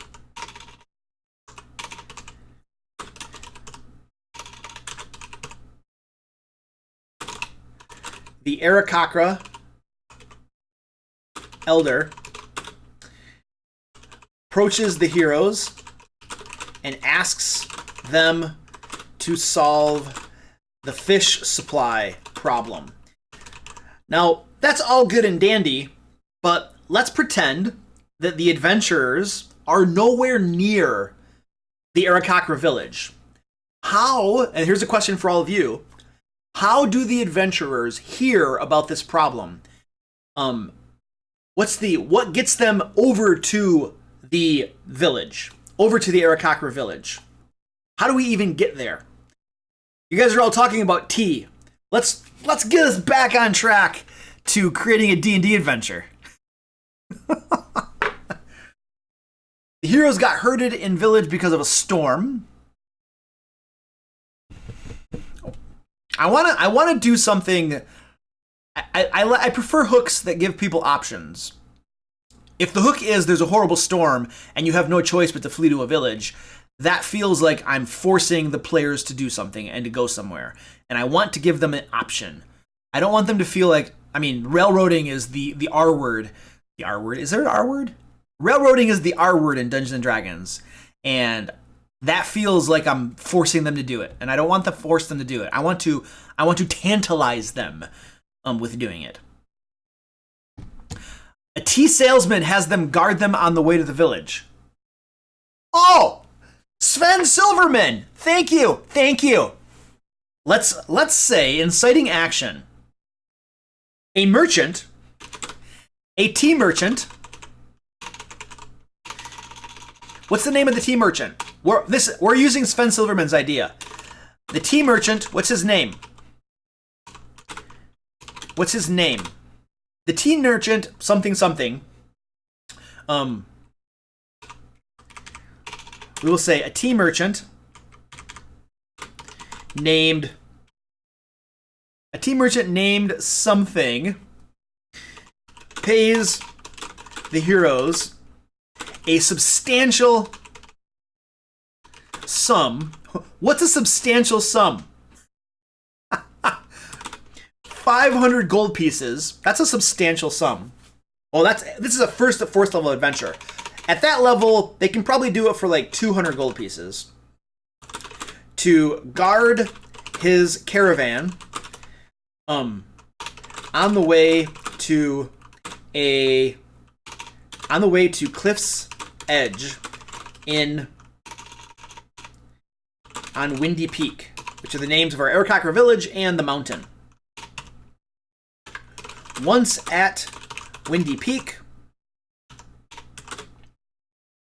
the villager approaches the heroes and asks them to solve the fish supply problem. There you go. That's pretty simple. So this basically it would be presented as this tea merchant saying, "Hey, I'm going to give you 200 gold pieces," which at first level is a lot of money to escort them there. You know, there could be an encounter on the way there. So, escort mission encounter. I feel like there should be at least one encounter on the way to the village. So we can brainstorm what that will be. That is not bad. What is the name of the merchant? Let's see what the name of the tea merchant is. Earl. Sven Silverhair. Let them witness an argument in the tavern. Oh. That's not a bad idea, dude. That's not a bad idea, DreamMag. Camellia. I like the name Camellia. A tea goblin encounter. Goblins are trying to steal the tea. Yes, that's great. Magnus Minsley. Tea goblins. Jeffrey Terenbraid. Huh. Magnus for the tea guy. You know what? Demetrius. I'm gonna go with Camellia. I like the name of Camellia, however you want to pronounce that. Camellia pays the heroes a substantial sum to guard her. I think that Camellia feels like a girl's name. Her caravan on the way to Cliff's Edge on a windy peak. So we're gonna have to, now we have a new NPC. We have Camellia, the tea merchant. A woman in her mid-30s who sells tea and has a caravan composed of 3 wagons laden with expensive tea. What's high quality exotic tea. There we go. Excellent. That's enough details for our tea merchant. Very nice. A giant frog mounted by goblins? That sounds cool. With nets? Oh yeah, that sounds like actually a really cool idea. I like that. She doesn't need to sell only tea. Yeah, doesn't have to. Yokai, what up, dude? Yokai! Yokai is one of my ancient dragon patrons. He plays with me, and he and some other patrons play D&D with me every other Wednesday. So, good to see you, buddy. The exotic tea is for the goblin. It makes them super goblins. They could fight a scout party of kuo-toa. They could. We're going to have... It's not a bad idea, Sven Silverman, but we're going to have kuo-toa in the dungeon itself. This is an opportunity for us to have a different monster in the adventure to decrease the amount of repetition. I agree that foreshadowing is fine as well. Let's do something different. I love the idea of goblins riding frogs. It's just great. It's a great idea. What is this? Everybody. Thank you for the follow, buddy. Appreciate it. Follower. Kaylace follows us. I thought it was a sub. I was like, I'm gonna have to dance again. Etons are too high level for this adventure, I feel.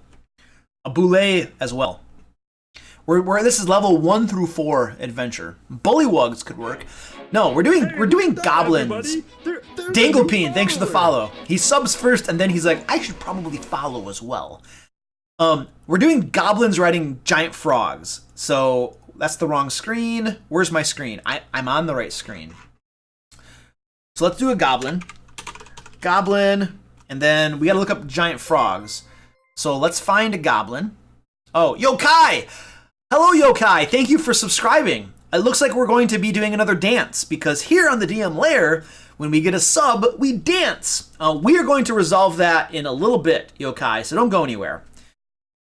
Because we need to get a little bit more of this adventure fleshed out, and then I can do a bunch of dancing, okay? So let's go to the goblins. Where's the goblin? Goblin. Everybody, there's a new follower. So a goblin is on page 166, and it's 1/4. All right. So Monster Manual 166, CR 1/4, 50 XP, and the giant frog is going to be at the end of here in the miscellaneous creatures. Let's do some scrolling until we get into the giant section. Giant frog, also a CR 1/4, but on page 325. Giant frog, Monster Manual 325, CR 1/4, 50 XP. All right, and then we need to calculate this encounter. Stand by. And when I'm doing encounter calculation, I use this site right here to calculate the strength of encounters. Let me get this sized about right. I want to make sure you guys can all see this. And I'm going to zoom in a step. That's not bad. And I'm going to drop a link to this down in the... We're going to determine how many goblins there are right now. This is the site that I use for calculating the encounter difficulty. I was watching a video. This is hilarious. I was watching a video not too long ago about somebody who was basically, it was on YouTube. He was talking about how it's difficult to calculate the difficulties of encounters because the math in the book is challenging.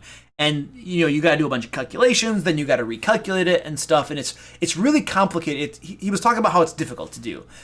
And I'm like, are you acquainted with the internet? Are you familiar with? So yeah, anyway. All right, this right here, you guys, is a lifesaver. Basically, we put in the number of characters. We have 4 characters. They are character level 1. We calculate it. It tells us what the difficulty thresholds are right here. We enter in the CR for our monsters and the number of monsters. Let's say we have 4 of these. We calculate it and we get the difficulty. So a group of level 1 characters who encounter 4 of these... Oops, I'm doing that wrong. There. If they encounter 2 goblins on 2 giant frogs, then that is going to be a deadly encounter. It is just deadly. It is just deadly for a group of level 1s. Here's the thing, though. At level 1, things are...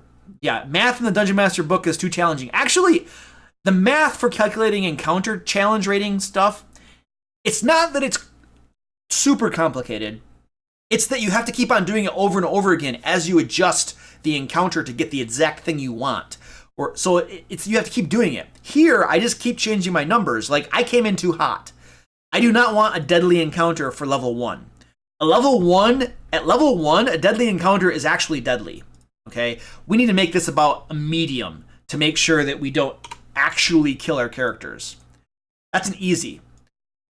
So let's do 3 of them. That's hard. Let's make it easy. I'm okay with it being easy. And now what we're going to do is over in our adventure. So we need to make a little thing here that says, on the way to Cliff's Edge, the tea merchant's caravan is attacked by goblins riding giant frogs. Oh no! And the merchant begs the heroes to defend. Actually, that's their job. Their whole purpose is to defend the caravan. Defend her caravan. That's their job. Which is why she hired them. And now we're going to do, I have a quick part. Stand by. Because the way I'm going to explain something to you. Once I find my quick part, I just have to find it. I don't use them in Word that much. So sometimes it's hard for me to find the quick parts. Where the heck are these things? It's on the home screen? I'm going to make this bigger. Shut up, Guapo. I'm busy. There it is, quick parts. It's right there. Now let's go back to my previous size. It doesn't actually say quick parts. It has the drop down. All right. I have an encounter table right here. So When I create adventures like this, I'm creating this adventure for levels 1 through 4. We are literally going to customize this encounter for all 4 levels. That's what this table is for. And so we're going to walk through that exercise right now. And we have Goblin. And then we have Giant Frog. And we don't need these 2 rows right here. Whoa, somebody, what is that? What just happened? Somebody gave a subscription out. Woo! Danglepeen, you are the man. Thank you, sir. Holy crap. He just gave a subscription to Ramba Boy and Lothlorian. Nice. That's awesome. You are the dude. Nice. Thank you, sir, for throwing around subs to people. I think that means that I am now on the hook for 3 dances. All right, we will get to that in a moment. let us first calculate this encounter right here. All right. What was I doing? I was deleting those rows. I was deleting these rows. Get a drink of tea. Chicken dance. It might mean the chicken dance 3 times. It might mean that. All right. So the difficulty for level 1 was easy. And we had 1 goblin and 1 giant frog. So it's not going to be a whole lot at level 1. And it was 100 and 150. Whoops. Now, I'm going to give a brief description of what this means, the adjusted XP and the XP awarded. So when your characters actually defeat this encounter, they're going to get 100 XP. The adjusted XP is a calculated number that helps us determine our challenge rating for this encounter. I'm not going to explain all of that. It's in the Dungeon Master Guide if you care about that. But anyway, that's what those numbers mean. For mounted monsters, CR is doubled. I'm not aware of that. This will get the job done, though. The goblin and the giant frog are both attacking. They both get attacks. So at level 1, we're doing that. Now at level 2, that's too easy. That's too easy. What if we have 4 of them? And that's a medium. All right, cool. 200 and 400. So at level 4, we are going to say medium. And there's 2 goblins and 2 giant frogs. And at level 3, you see how easy this is? You see how easy this URL makes things? Now it becomes easy. Let's make it a little bit harder. Let's make them 6. And now it's medium again. 600 and 300.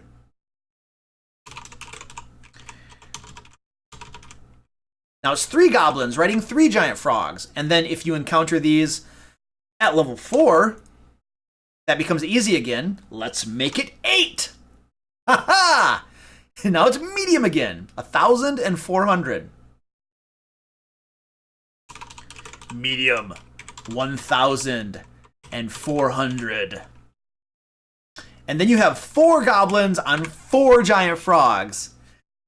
Ooh, that's nice. Oh, some infantry goblins? We could do that. That's not a bad idea. We have cavalry and then we have infantry. Or we have goblin archers in the back. That's not a bad idea. Oh, you know what?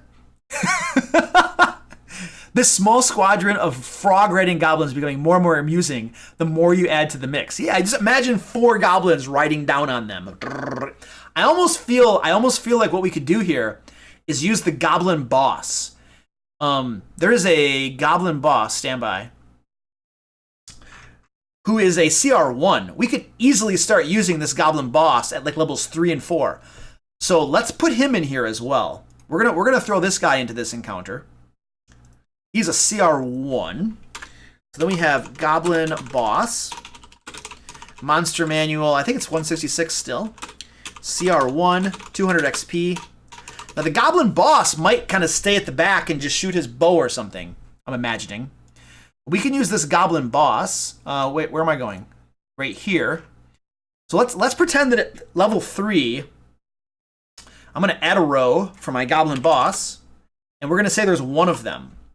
And then let's just have let's do this. Let's see what this happens.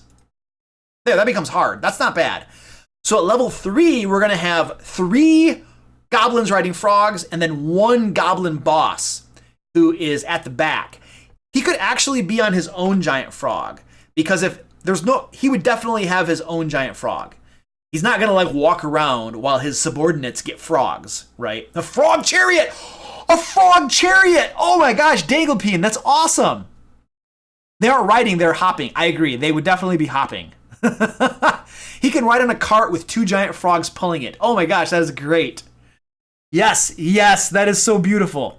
Now we're only going to be able, we're only going to really be able to do that, I think, at like levels 3 and 4. You know, maybe make him a shaman as well. Yeah, that's not a bad idea. A sledge.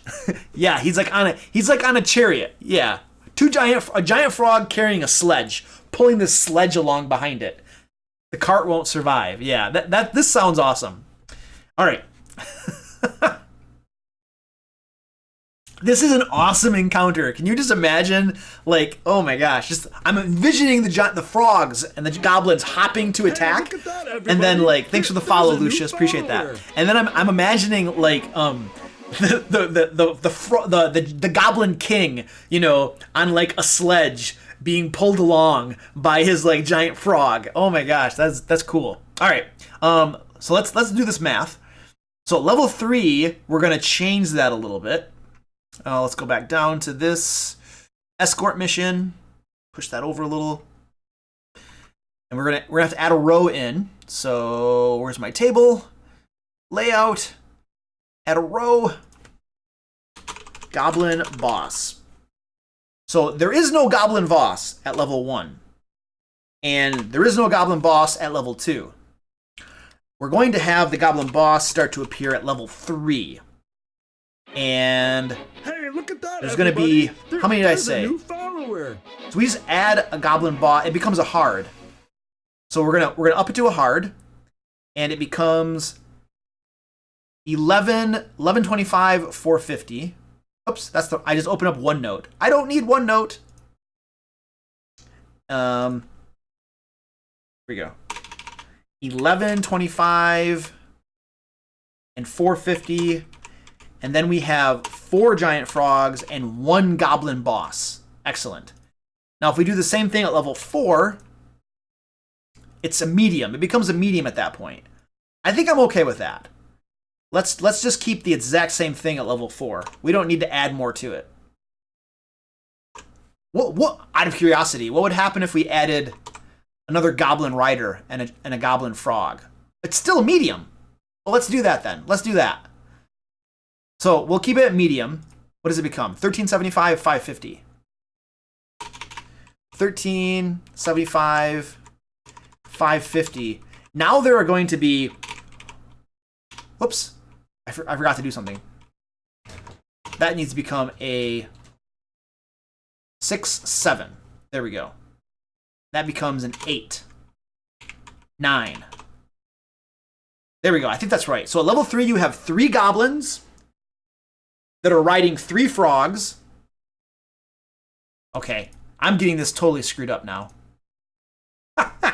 I'm gonna put the frogs and the goblins on different rows so that like I'm not getting confused. There we go.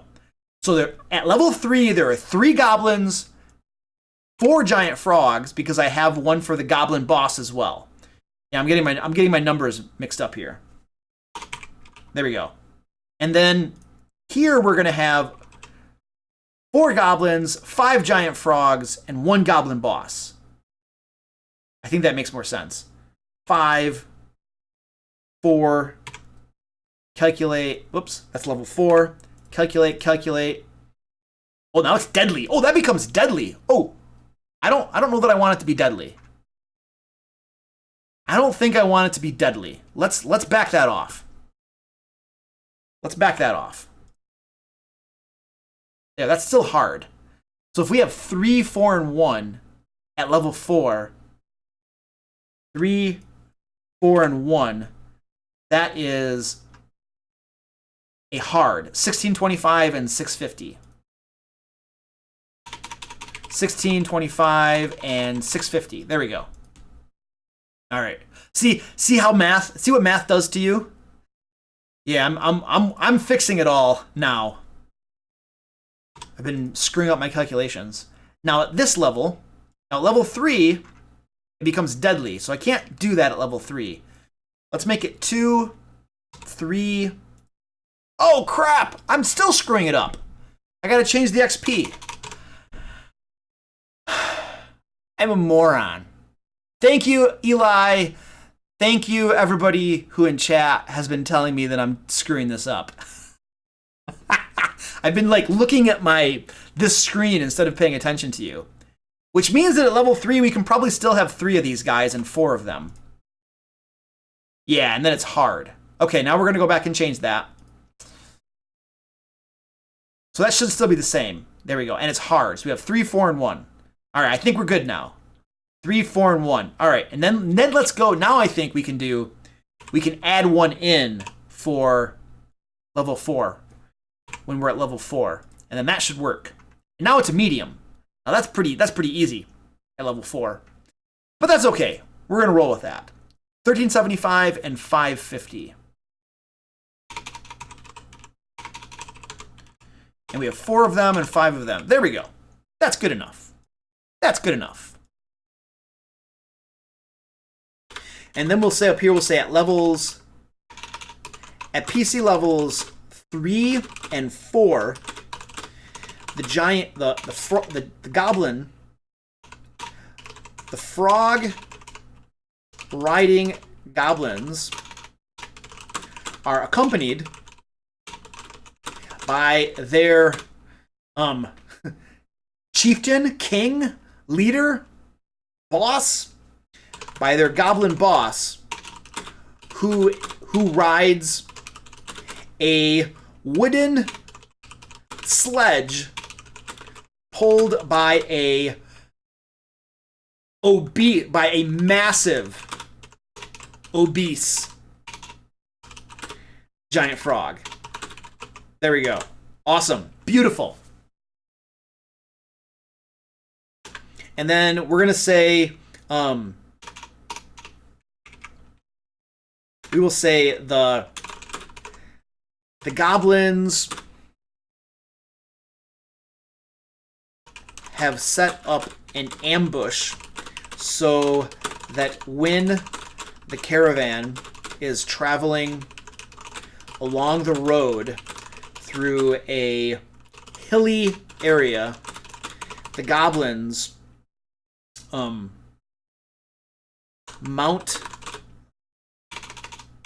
goblins come over a nearby hill. We're gonna say through a forested area. The goblins attack from the nearby trees. That's probably a little better setup. We want to get the goblins kind of close. We need them to start out basically close from the nearby trees, about 30 feet away. If they're not somewhere close, it could be like a swampy. Because it's frogs, right? Frogs live in swamps, right? The caravan is traveling along the road through a swampy, tree-filled area. There we go.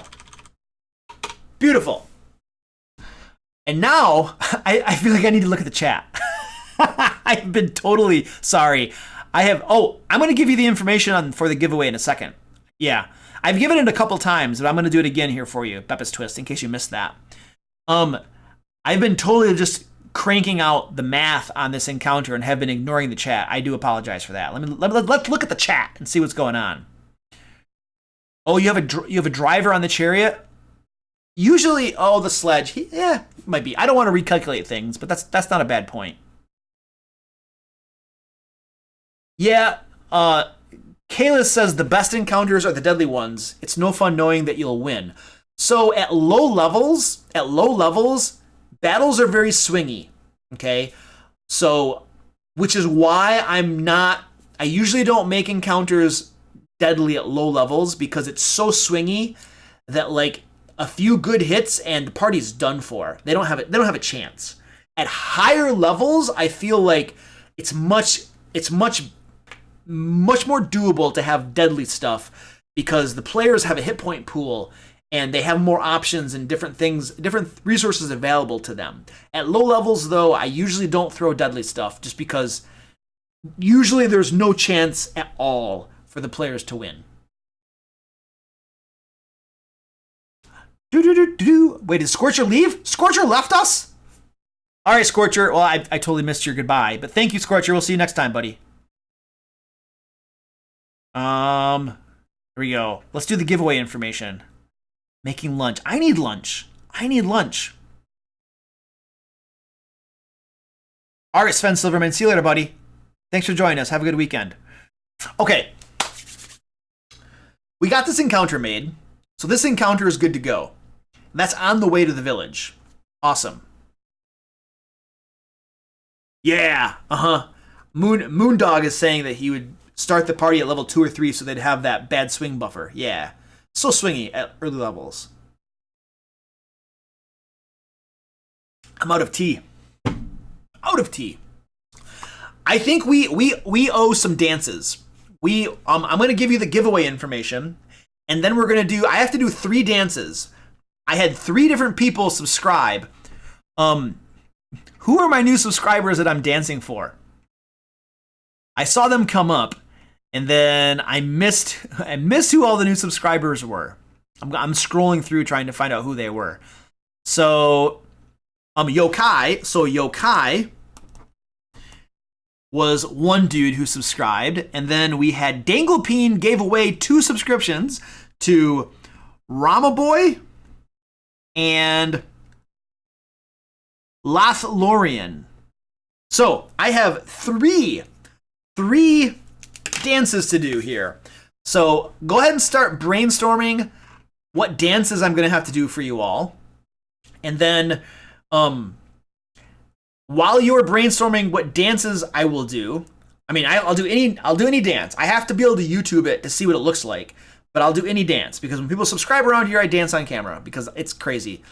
While you guys are brainstorming the dance I'm going to do, and the 3 people, Yokai, Ramboy, and Lothlorian, you guys are the ones that get to decide what dance I'm going to do because you're the ones that subbed or got subs gifted to you.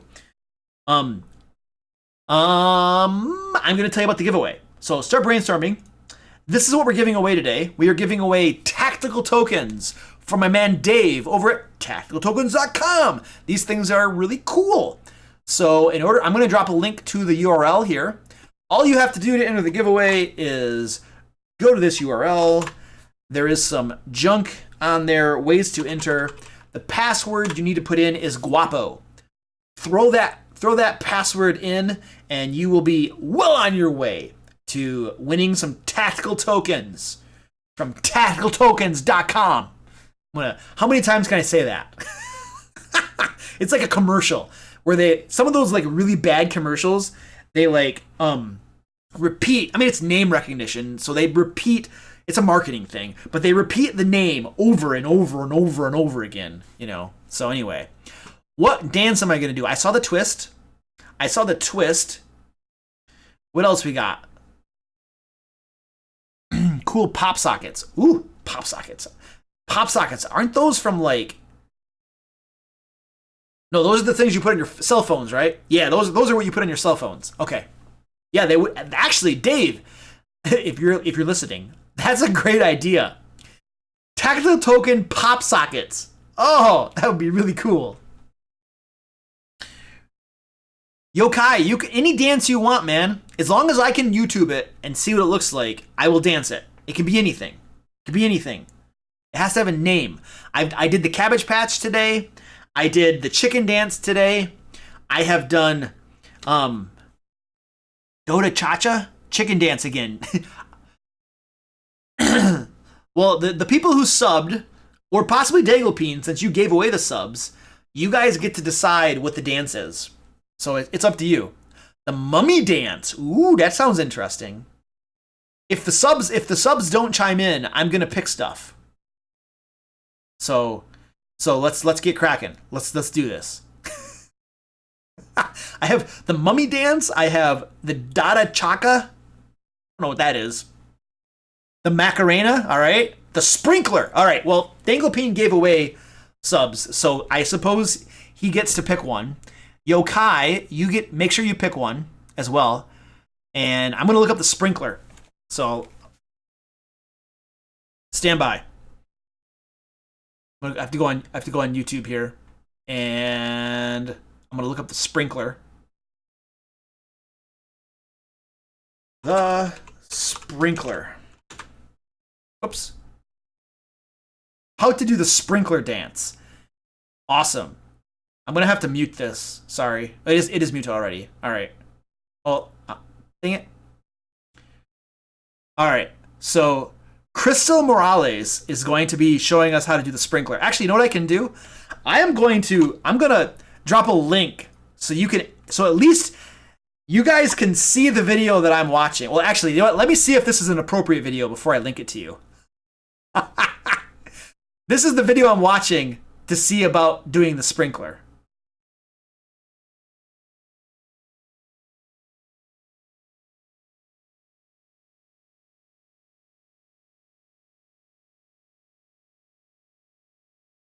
Oh, nice. Nice. I gotta listen to her.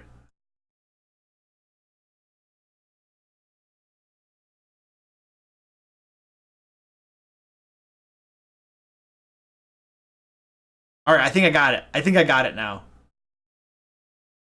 Okay, I'm gonna drop a link to this video. So, Crystal Morales is the one teaching me to do the sprinkler, and I'm just gonna follow. I'm gonna follow what she does, and you guys are gonna get to see the sprinkler. All right, I don't need to listen to that anymore. Let me change this really quick, and then we're gonna get to the sprinkler. And then we're gonna do the mummy dance, which is somebody suggested the mummy dance, so we'll get to that. How did she do that? She started off with something. Let me double check this. And then okay, I got that.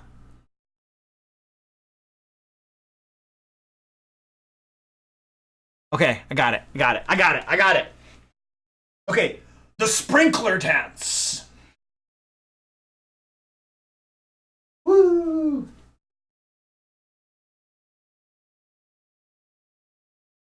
And then it was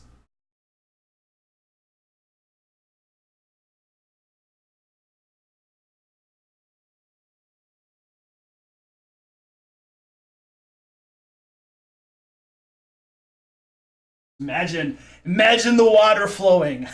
All right, there is your sprinkler dance for you, and then I'm gonna look up the mummy. What was it called? The mummy dance? Who said that one? The mummy dance. Eli Badger had that one. The mummy dance. Ooh, the mummy dance for kids. I'm gonna watch that video. Hold on a second. I'm gonna listen to it, and then I'll link it to you. I'll link it to you so you can watch it too. Yo, you're not missing the dancing. Oh, Danglepine, is that your suggestion? A Fortnite default dance? All right, Ender Warlock. See you later, buddy.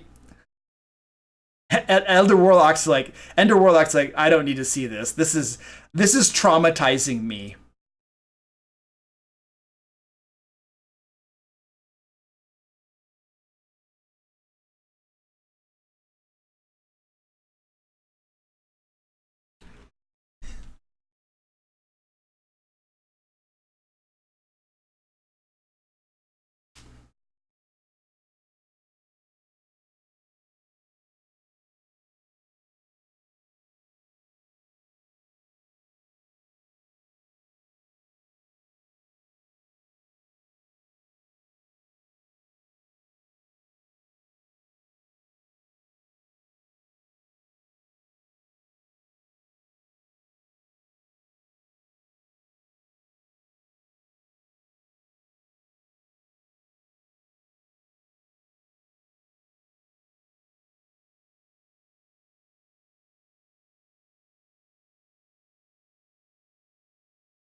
I did it! What was the other one? What was the other dance? I had another one. Did you say the Fortnite default dance? Whoops, pause that. What was the other dance we were going to do? I can't show the audio. I don't have like licensing to show the audio for it. Otherwise, I would happily do it. What was the other dance we were going to do? Was it the Fortnite default dance? The Monster Mash? Danglepeen. I mean, nobody... No, Yokai did the mummy one. Bearded Gator, what up, dude? Welcome back, man. Good to see you, dude. Oh, you're missing it? Oh. Wait, you're here, though. Are you really missing it? You're here. What's the other one? What are we doing? Danglepeen. Whichever one I want to do. All right, we're going to do the Monster Mash because I saw that. I don't know what that is. What is the Fortnite default dance? I'm curious now. The Fortnite dance. What is that? Fortnite Dance Challenge. Oh, really? This is a thing? I've never played Fortnite before. I'm gonna see what this looks like. Stand by. Stand by. We may do this.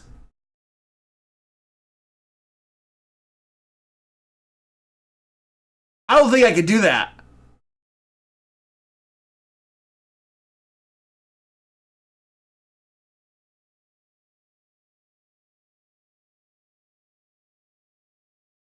They're flossing. That's not the default dance. That's a floss. Wait, the floss is the default dance? I think I got a bad video. I don't know. They were doing a whole bunch of different stuff. That didn't look like a. I don't know. I'm gonna pick something and then we'll do a dance. Okay. All right, stand by. I found a dance. It looks like Fortnite to me. So I'm just gonna do this.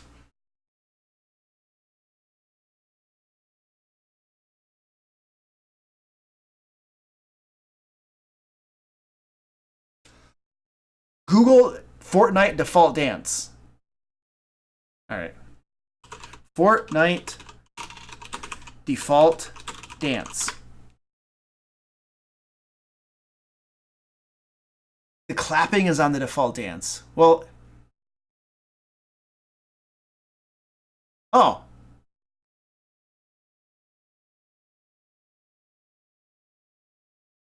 Okay, that's not that bad. I don't think I can do this very well, but I'll do my best.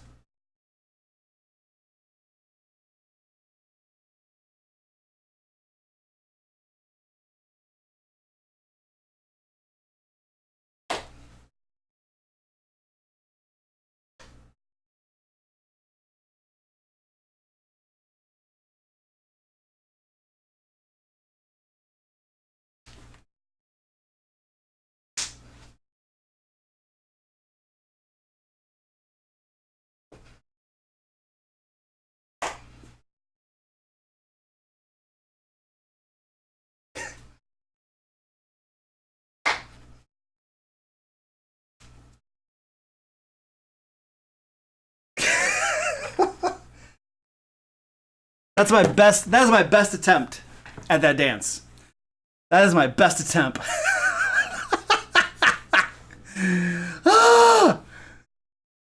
Wow. Perfect, amazing, beautiful, true art, revolutionary.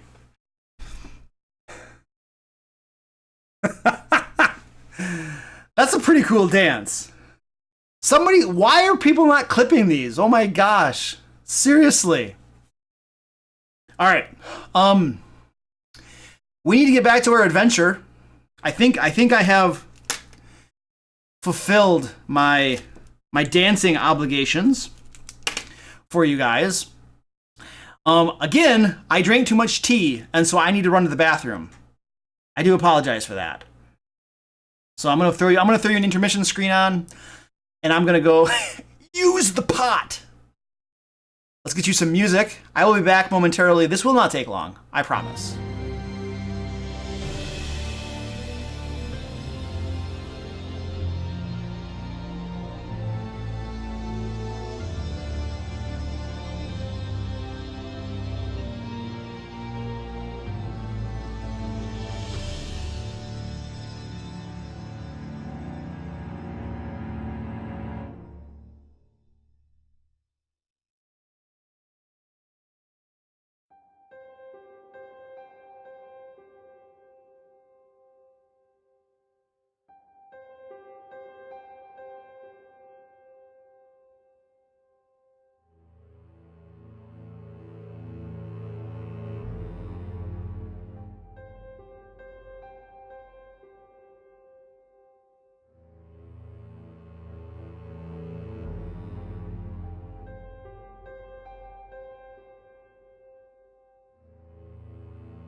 All right. A little bit of a moment of cat cam. I'm like, I realize that the reason I have to go to the bathroom so much is that I haven't eaten anything today. And so everything I drink is just going like right through me.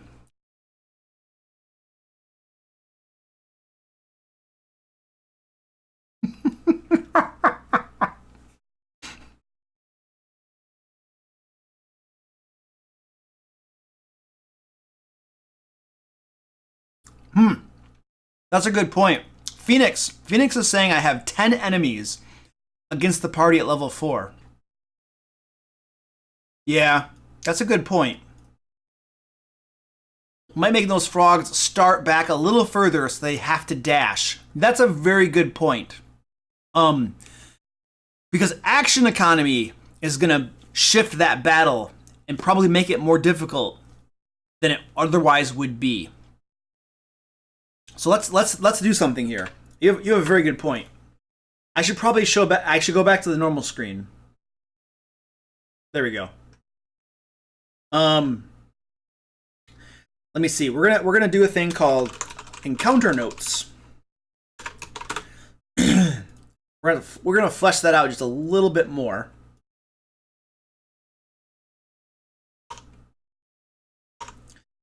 The goblins have set up an ambush. The caravan has struggled. The goblins attack from the nearby trees about 30 feet away. At levels 3 and 4, half of the goblins are 60 feet away.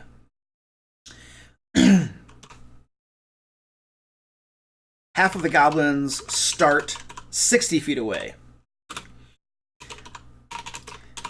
This causes them... Yeah. Let's do that. That will make it be like 2 of the goblin riders get to them in the first round, and then the other goblin riders start farther away and actually don't probably come into play until like round 2 or so. So let's do that. That's a better idea. Make the frogs take no action unless the goblins use their action to instruct the frogs to swallow. We could do that, but that would change the entire challenge rating. The challenge rating that we've already calculated assumes that the frogs are attacking and the goblins are attacking. If we make it so that only one of them attacks, that changes all of our calculations. So we're not going to make that change. Not because it's a bad idea, but because I'm not redoing math. You guys all just watched me struggle with getting this table created, and we are not doing that again. I hope that's okay, but I'm not going there. I'm going to keep on looking at this cup, wanting to drink something. So I'm just going to pour some water into it. And then I need to pay attention. Otherwise, I'm going to get water all over my desk. So I need to pay attention to pouring this water in there.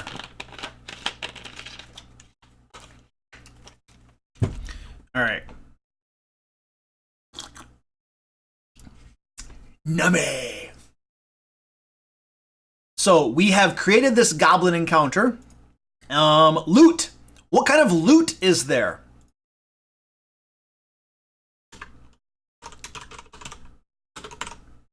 There needs to be some loot on these goblins. Let us just, I have a dice tray.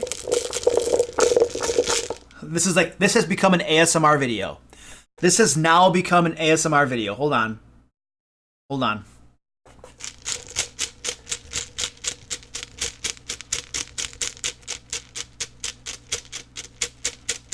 4 hours of dice rattling. This is a D&D ASMR.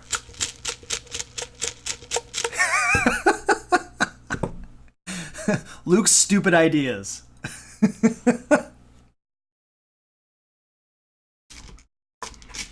Eli, you're welcome to give me the idea.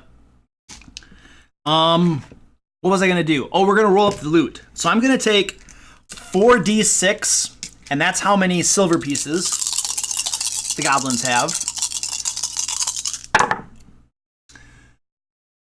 13. So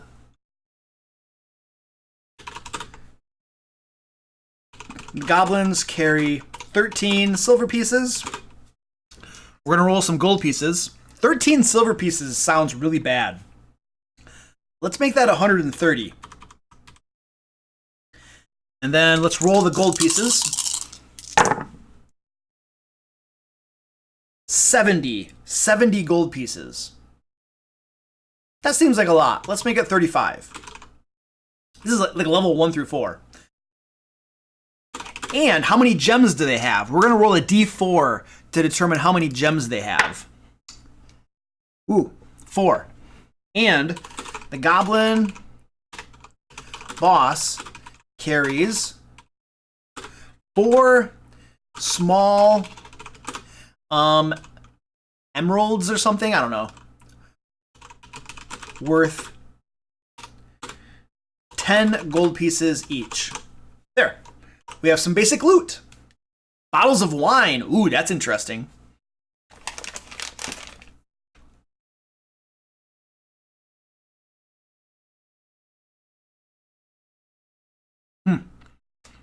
That's a cool idea, Eli. Ellie? I'm calling you Eli, but I'm pretty sure now that your name is Ellie. Sorry.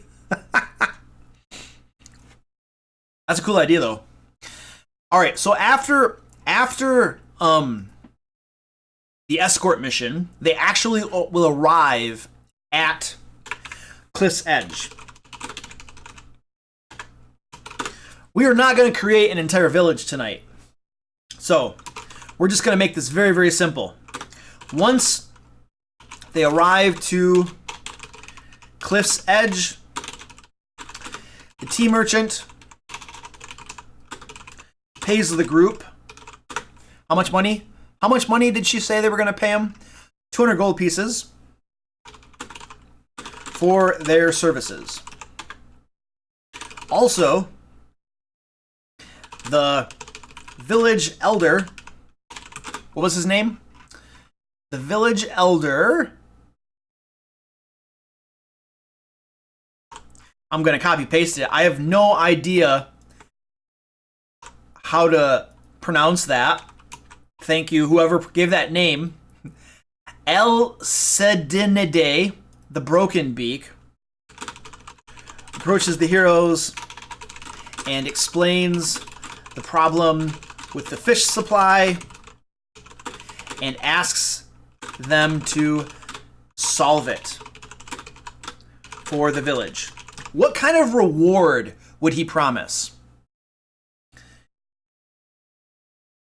Yeah, there could be an argument. That's a whole nother scene. We could do something like that.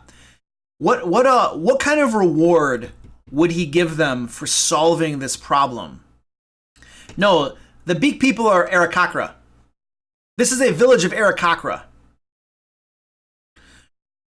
His daughter to be married? Good idea. No. A magic item. At levels 1 through 4, not a magic item. You usually, expendable magic items are something, but you don't actually start getting like real magic items until a little later in the game. I feel.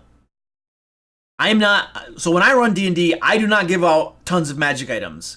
I add magic items a little bit more rare, a little bit more like, cool, we got a magic item. When you have a bag of holding with like 20 magic items are no longer special, in my opinion, in the game. So I make those a little bit harder to come by, especially at low levels.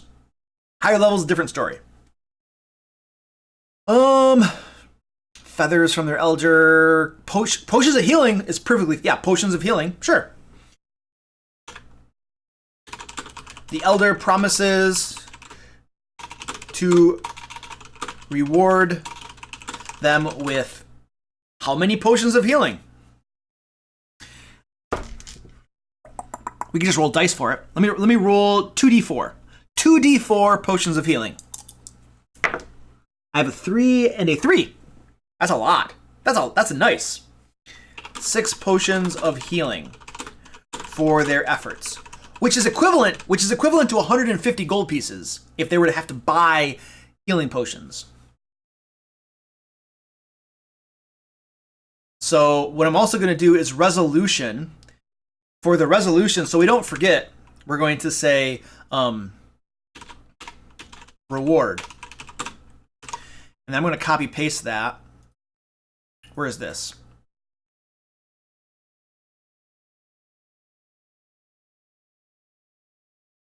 I'm I'm just going to copy paste what I already wrote there at the very bottom of this here. The era, Kakra, village elder rewards them with 6 potions of healing for their efforts. Everybody. There we go. There's a new follower. Awesome. Thanks for the follow, the roaming D&D.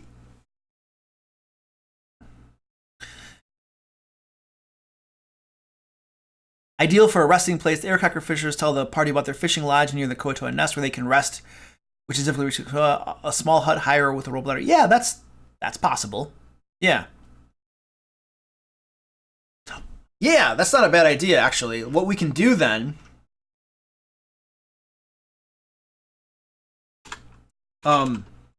he also tells them there is a fishing lodge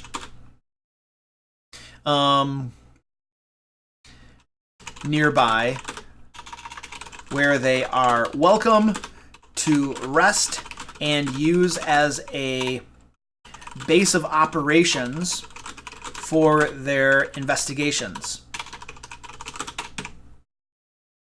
Awesome. There you go. Cool. We got your fishing lodge. Excellent. Good idea. Yeah, there are common magic items in the book. Somebody's calling me. Sorry, I'm not going to answer you. I'm on a live stream right now.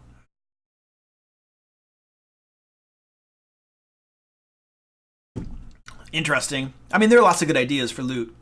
I already wrote down healing potions, so we're going to stick with that. And this is a low-level adventure, so we can't go crazy. Hi, Mom. It wasn't my mom. If it had been my mom, I would have told you, this is my mom. I'm not answering my mom. Hi, Mom. I'm in the middle of a live stream right now. Can you call me back later? Thank you.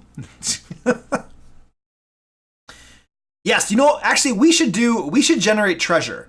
This is going to beep like 20 times now. Because, like, this is my... It's telling me I have a voicemail. Let me beep 20 times. Stupid. We should generate loot, actually. We have our plot, we have an encounter, we get to the village here, and we are starting to put loot on the encounters and put loot as a reward for the adventure.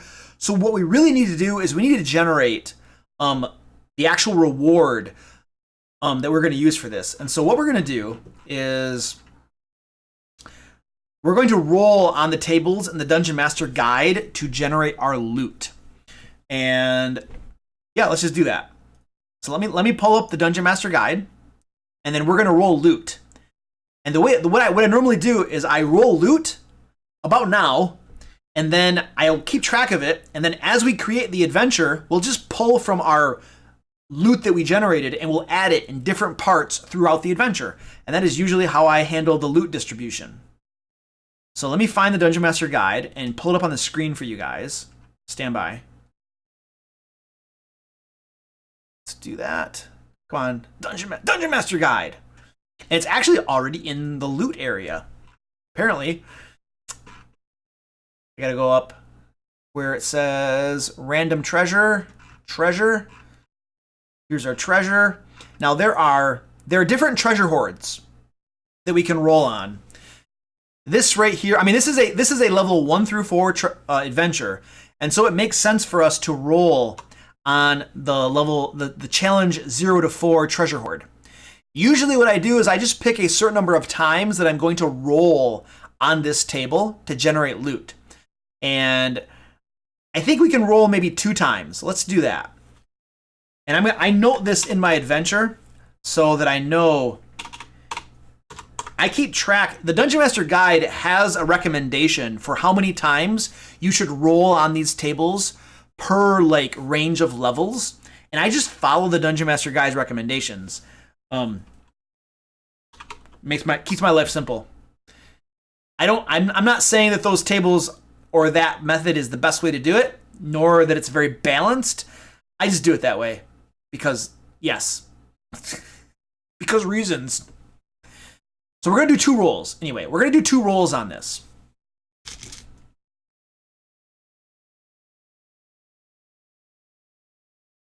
Yeah, I think healing potions are pretty common for rewards. Yeah. Ooh, potion of wider breathing or flying. I don't know. Let's roll on this table and let's figure out what we're going to put on here. So the first thing we do is we roll for, well, the coins are fixed. So we have 2,100 copper pieces. I'm not going to roll the dice for the coins. I mean, I could, but I'm just going to use the average numbers for that. So what I normally do here is I will put something here, and I'll call it loot to distribute. So it's going to be 4,200 copper pieces and 2,100 silver pieces, and then 140 gold pieces. And then now we're going to roll on the, now we're going to, whoop, that's the wrong screen. Now I'm going to roll a D100, and we're going to determine if we get gems or art objects, and if we get any magic items. It's too much copper. You talk to Wizards of the Coast. Go to Wizards of the Coast and tell them that players do not want to haul around 4,000 copper pieces. What I actually do is I don't award that many literal copper pieces. As I'm creating loot for enemies, I'll just convert those copper pieces into gems, or I'll convert them into art objects, or I'll convert them into gold pieces. I'll do stuff like that. Like if they find some silverware that are made out of silver, you know, I might convert my copper pieces into silver value and then assign that to the silverware. So I don't necessarily literally award 4,000 copper pieces, if that makes sense. So yeah, I just listed out, but I usually don't award that many because it's pretty stupid, in my opinion. All right, let's roll a D100 and see what we got going on here. They only get the healing potions if the enemies didn't use them. Well, the Aarakocra Elder is awarding them the healing potions, so I don't think he's going to use them. But otherwise, if the enemy had the healing potions, yes, totally. The enemy might be chugging them during the last battle or something. Let's roll and then they wouldn't get any. And that's not my problem. I'm going to roll. It's not my problem. Yeah, Moondog, those are good ideas. Convert them into something else like that. Cooking spices, soaps, and stuff like that. Yeah. Yes. And they find unique and interesting and creative ways to use things like soap and cooking spices, as opposed to just copper pieces. Who cares? That's totally, yeah, absolutely, 100%, dude. I rolled 100. Literally rolled 100. Hold on a second. I'm gonna show you what I rolled. This is another camera. It's pointing at the floor. But you can see those are my rolls right there. Right there. I rolled 100. All right? I have to prove it to you. I have to prove that I'm not cheating. I'm not cheating. Which means we get 2d6 50 gold piece gems. So we get 11 50 gold piece gems. 11 gems worth 50 gold pieces each. There's actually a table for gems. Let's go to our table for gems and then roll on it to determine what kind of gems these are. So it's a D12, and we will determine what kind of... Oops, I have the wrong screen up. Sorry. There's a table here for gemstones. I'm going to roll on that. I got an 8, which means that these are onyxes. So there are 11 onyxes worth 50 gold pieces each. And now we are going to roll on magic item table G.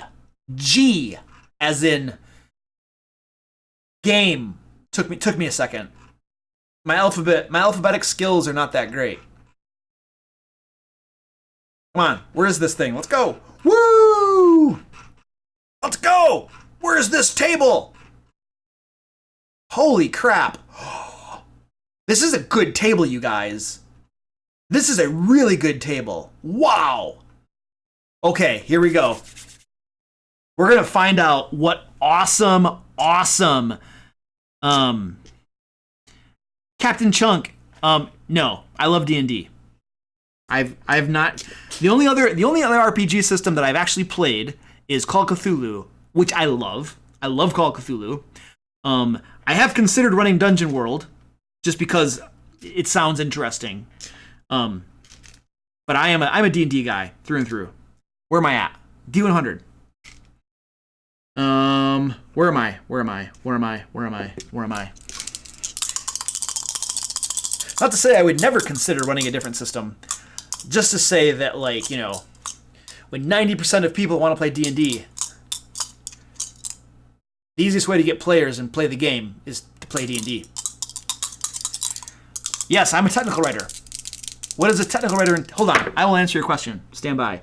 I got a 53, and I'm going to prove to you what I rolled. There's my roll. 53. I swear I did not change the dice. So a 53 on our table is an Iowan stone. It says reserve. What does reserve mean? Let's find an Iowan stone. It says reserve. I have no idea what that even means. I don't use Iowan stones a whole lot. Or Iowan stones, reserve. Oh, wow. This vibrant purple prism stores spells cast into it, holding them until you use them. Wow, it can store up to 3 levels worth of spells at a time. Yowzers. That's an awesome spell. It doesn't mean that. It means that, what I just read. Yeah, that's good. That's really cool. Iowan Stone, reserve. And yeah, that's good. Beautiful. That's a really good roll. Is that everything? I think that's everything. I think we roll. Oops, I'm at the wrong stuff now. Hold on a second. I think I rolled everything for that table. Oh no, I got to roll twice on this table. I only rolled once on this stuff right here, so I have to roll again. That's a beautiful route for a caster at levels like 1 through 4. Wow, that is a great one. That's a great one.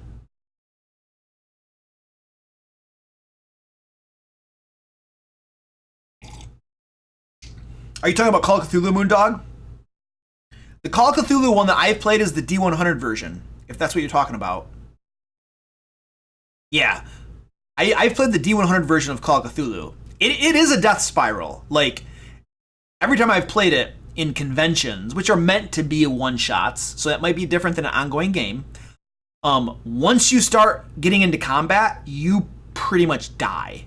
You know, you don't live long in Call of Cthulhu. Surviving the adventure is like the ultimate goal. If you survive, you know, usually you die. It has been my experience, but that is in conventions, and that might be the thing when you're running Call of Cthulhu one-shots, right? In an ongoing campaign, it might be different.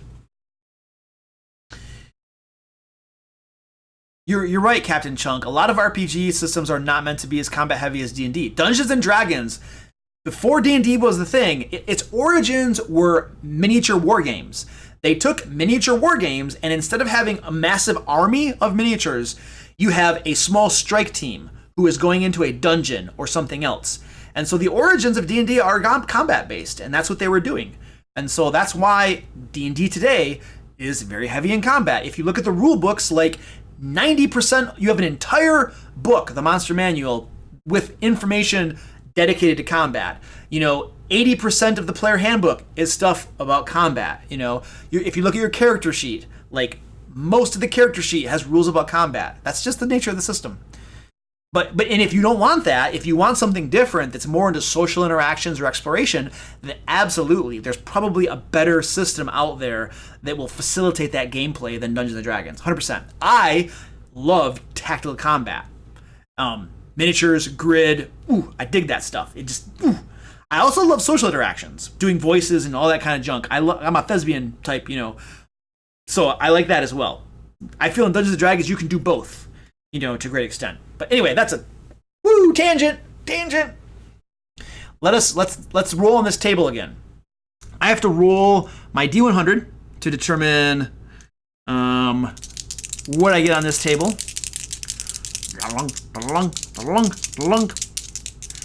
Elder Warlock came back. Welcome back.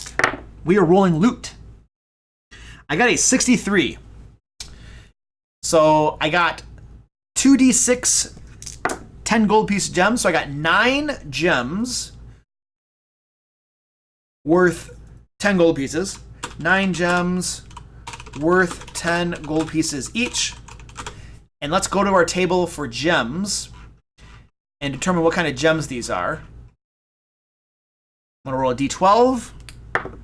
I got a 3, which is a blue quartz. So we have 9 blue quartzes. That was not... Ah! Totally messed that up.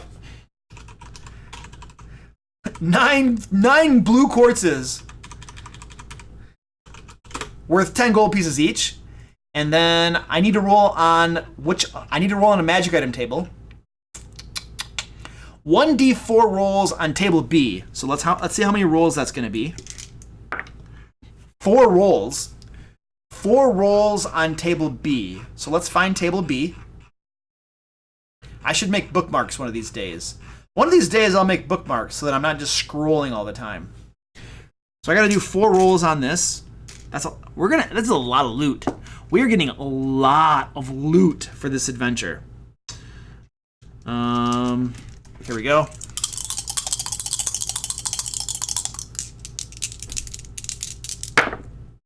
Woo! I got a 10. No, I got a 1. Yeah, that's a 1. That's a 1. That's a potion of greater healing. That's not bad. Let's write that down.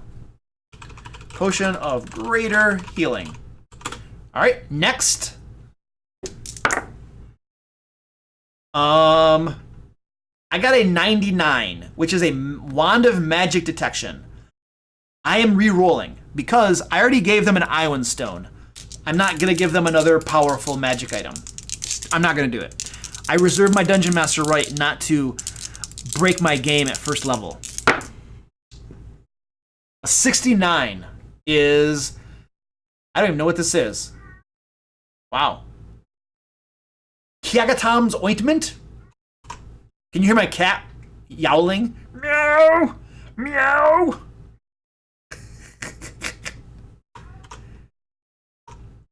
Let's paste text. There we go. I don't know what that does. I don't think it's that big of a deal. I think it's some sort of healing ointment or something. I'm not sure. You could simplify everything with a bag of holding. Yeah. Captain Chunk, you're absolutely correct. 5th edition absolutely has a broken economy in so much that it awards too much gold pieces and there's nothing to spend it on. I 100% agree with you. One of the things that I do as a dungeon master is I create things for dungeon masters for players to spend their gold pieces on. And that's something that a dungeon master in 5th edition absolutely must think about and consider and do.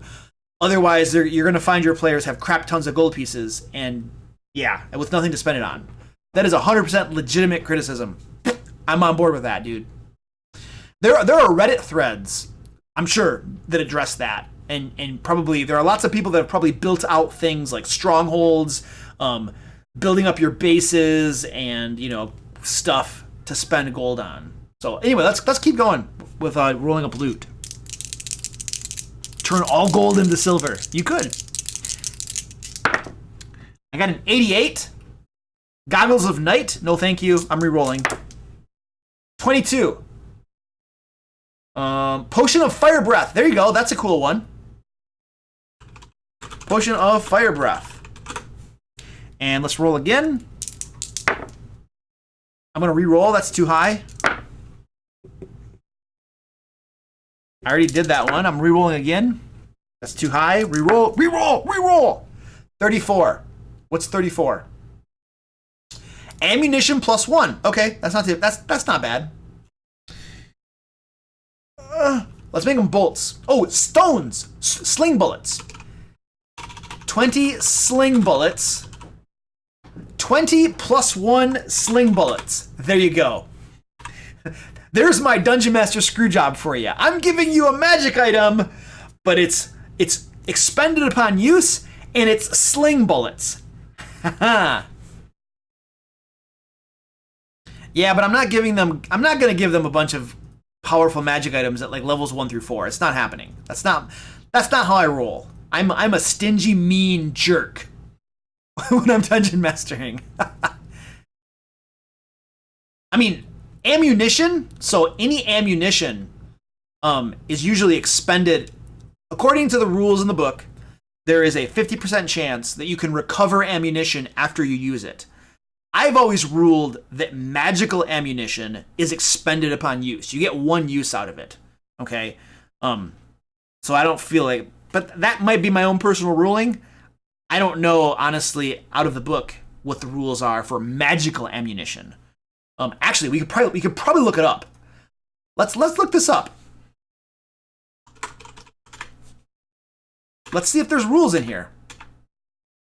Here we go. Yes, look at this. It actually says, you have a bonus to attack, blah, blah, blah. Once it hits a target, the ammunition is no longer magical. So, if you miss and you go find it, right, and you get it back, you can try to use it again. But it says once it hits a target, it's no longer magical. You know? So, that's the rule. Okay, I think we're done rolling loot. I think we have finished rolling loot. Does that sound good? Done rolling loot.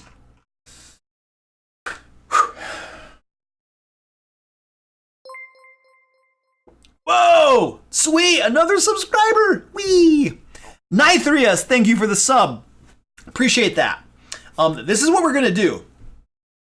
This is what we're gonna do, ladies and gentlemen. I am going to.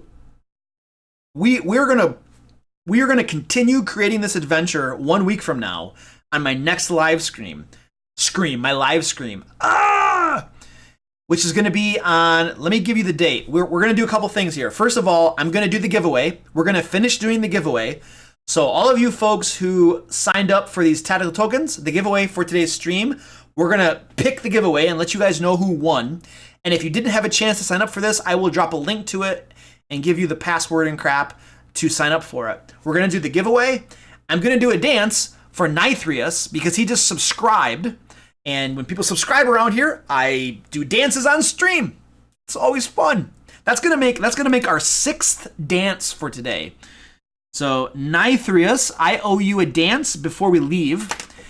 Giveaway, the dance, and then we're gonna pick up next week. And I'm gonna let me find the date for you. I'm gonna tell you what day we're gonna stream on. I gotta pull up my calendar real quick.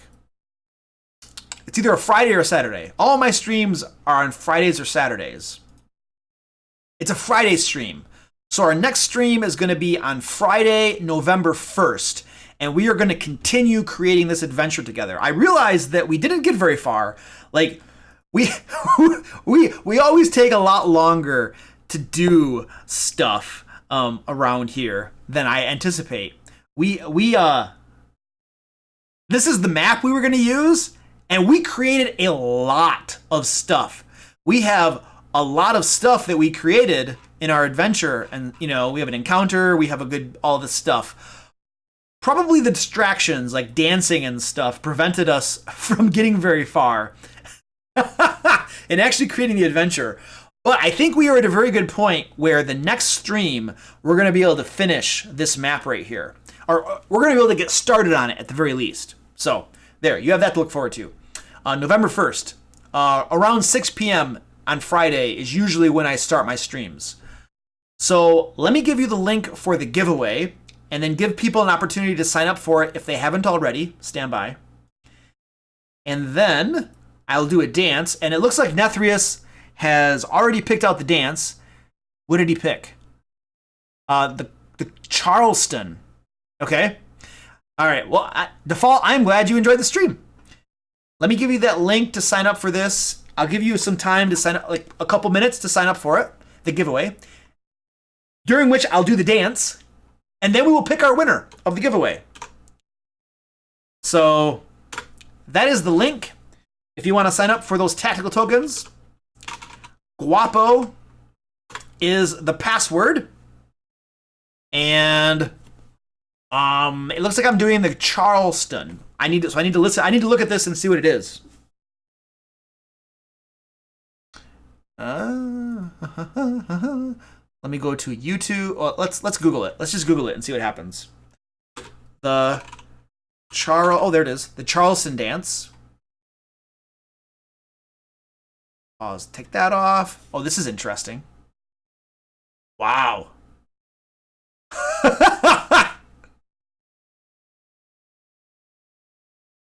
Okay, I'm watching this dance now.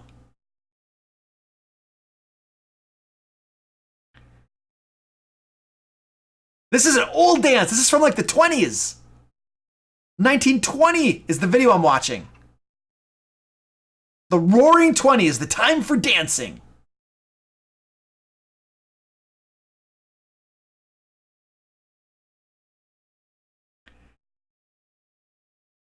All right, hold on.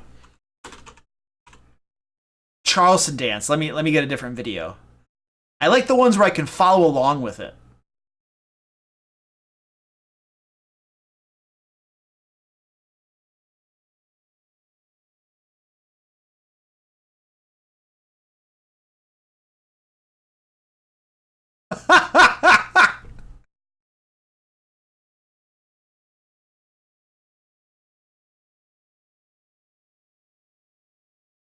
Okay, I'm sorry. This video is explaining it to me. I don't need you to explain it to me. I just need you to do the dance. If you do the dance, I will be able to follow along.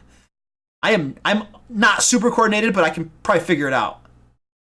No, I need a video that just actually shows me how to do it.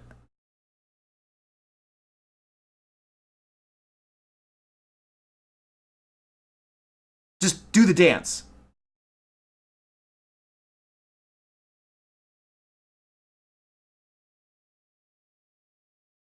I feel like the first video that I had was probably the best one. All of these ones have tried to explain it to me. Like, I don't need you to explain it to me. I can watch you.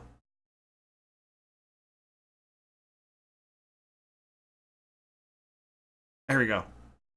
Okay. This is awesome. All right. All right. Yeah, get ready to clip this. Get ready to clip this. And I'll do this dance for you.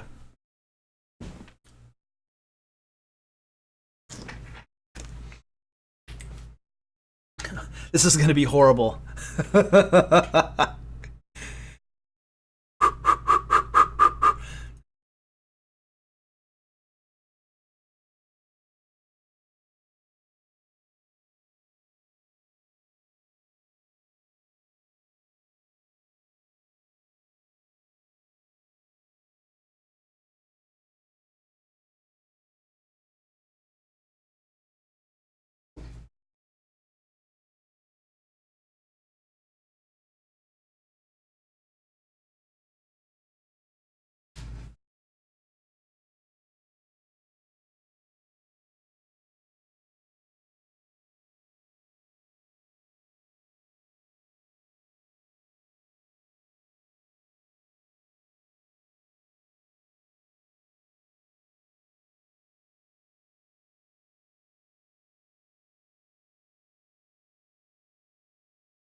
That dance right there was probably the most difficult one that you guys could have picked for me.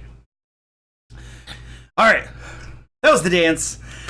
Thank you, Nithrius, for subbing. There was your dance. Archaical theater knowledge put to good use. Jaffa Cake Quack, you actually caught the end of our stream. There was lots of D&D going on, but around here, when somebody subs, I do a dance. And Nithrius chose the Charleston dance. And so he got to watch me look like an idiot. But there was D&D going on for like 3 hours, and you came at the point where you were like, what the heck was that? All right, let's do a giveaway then, so you guys can all get some cool crap. Well, one person will get some cool crap. You don't have to be here to win, but if you are here and we pick you, then you can be like, hello, I won. So let me go to my giveaway screen. That's funny. I just imagine people who like came for D&D and then see a dude like just doing crazy crap on camera, and they're like, what the heck is this? What is going on around here? That's awesome. All right, we're gonna roll a winner here. Winners. Draw winners. All right, here we go. I'm drawing a winner. Drawing. Wow, interesting. I just need to verify that this person's entry is valid. That looks pretty valid. That looks pretty valid to me. All right, our winner is, and I'm going to drop in the username that he put in here, or she. Pokemon Professor 3351. Are you in the stream? You have won some beautiful tactical tokens. These Bad Mama Jammas right here. Are you here, Pokemon Professor? Pokemon Professor, are you here still? Maybe not. But I will be sending Pokemon Professor an email at the email that he gave me. And yeah, that's the hookup right there. Tactical tokens. You guys can get your own tactical tokens at that like little thingy bobber URL right there. All right, I'm still out of breath from that dance. All right, ladies and gentlemen, this is what I'm gonna do. The adventure that we created today. So this adventure right here that we were working on, I am going to. We didn't name it. Wait, hold on. Can we just name this real quick? Can we create a name for this adventure before we go? Could we do that? I haven't named it at all. So I want to be able to give it a name. What could we name this?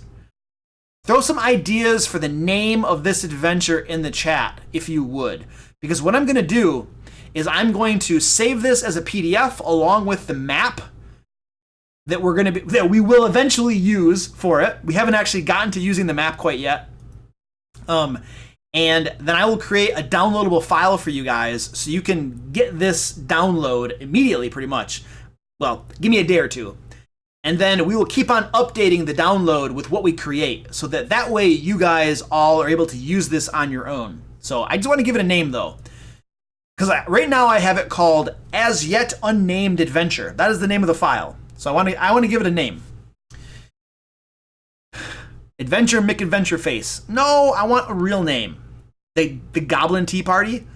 Fishy Business. Oh, I don't mind that one.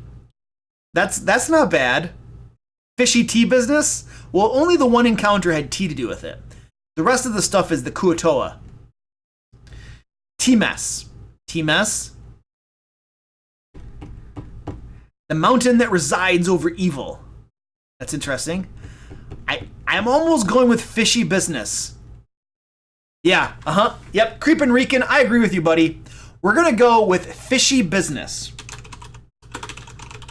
Fishy Business. And then I need to update this one right here. Fishy Business. Close the header and footer. There we go. And I'm gonna save as. Whoops. Save as.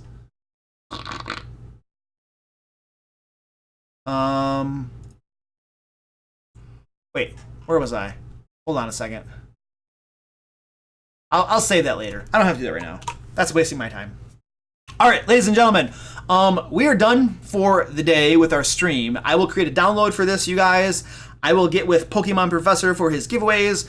We will be streaming again on November 1st around 6 o'clock p.m. Eastern U.S. time. So this has been awesome. Thank you for everybody who hung out.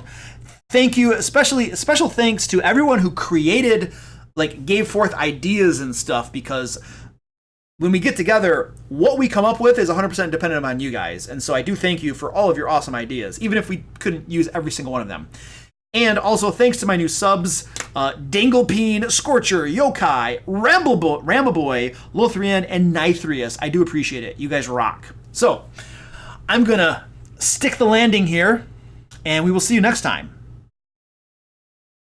Stop. Super Dude's like, hi. Super Dude, we're ending the stream right now. We're literally ending the stream. So until next time, let's play D&D.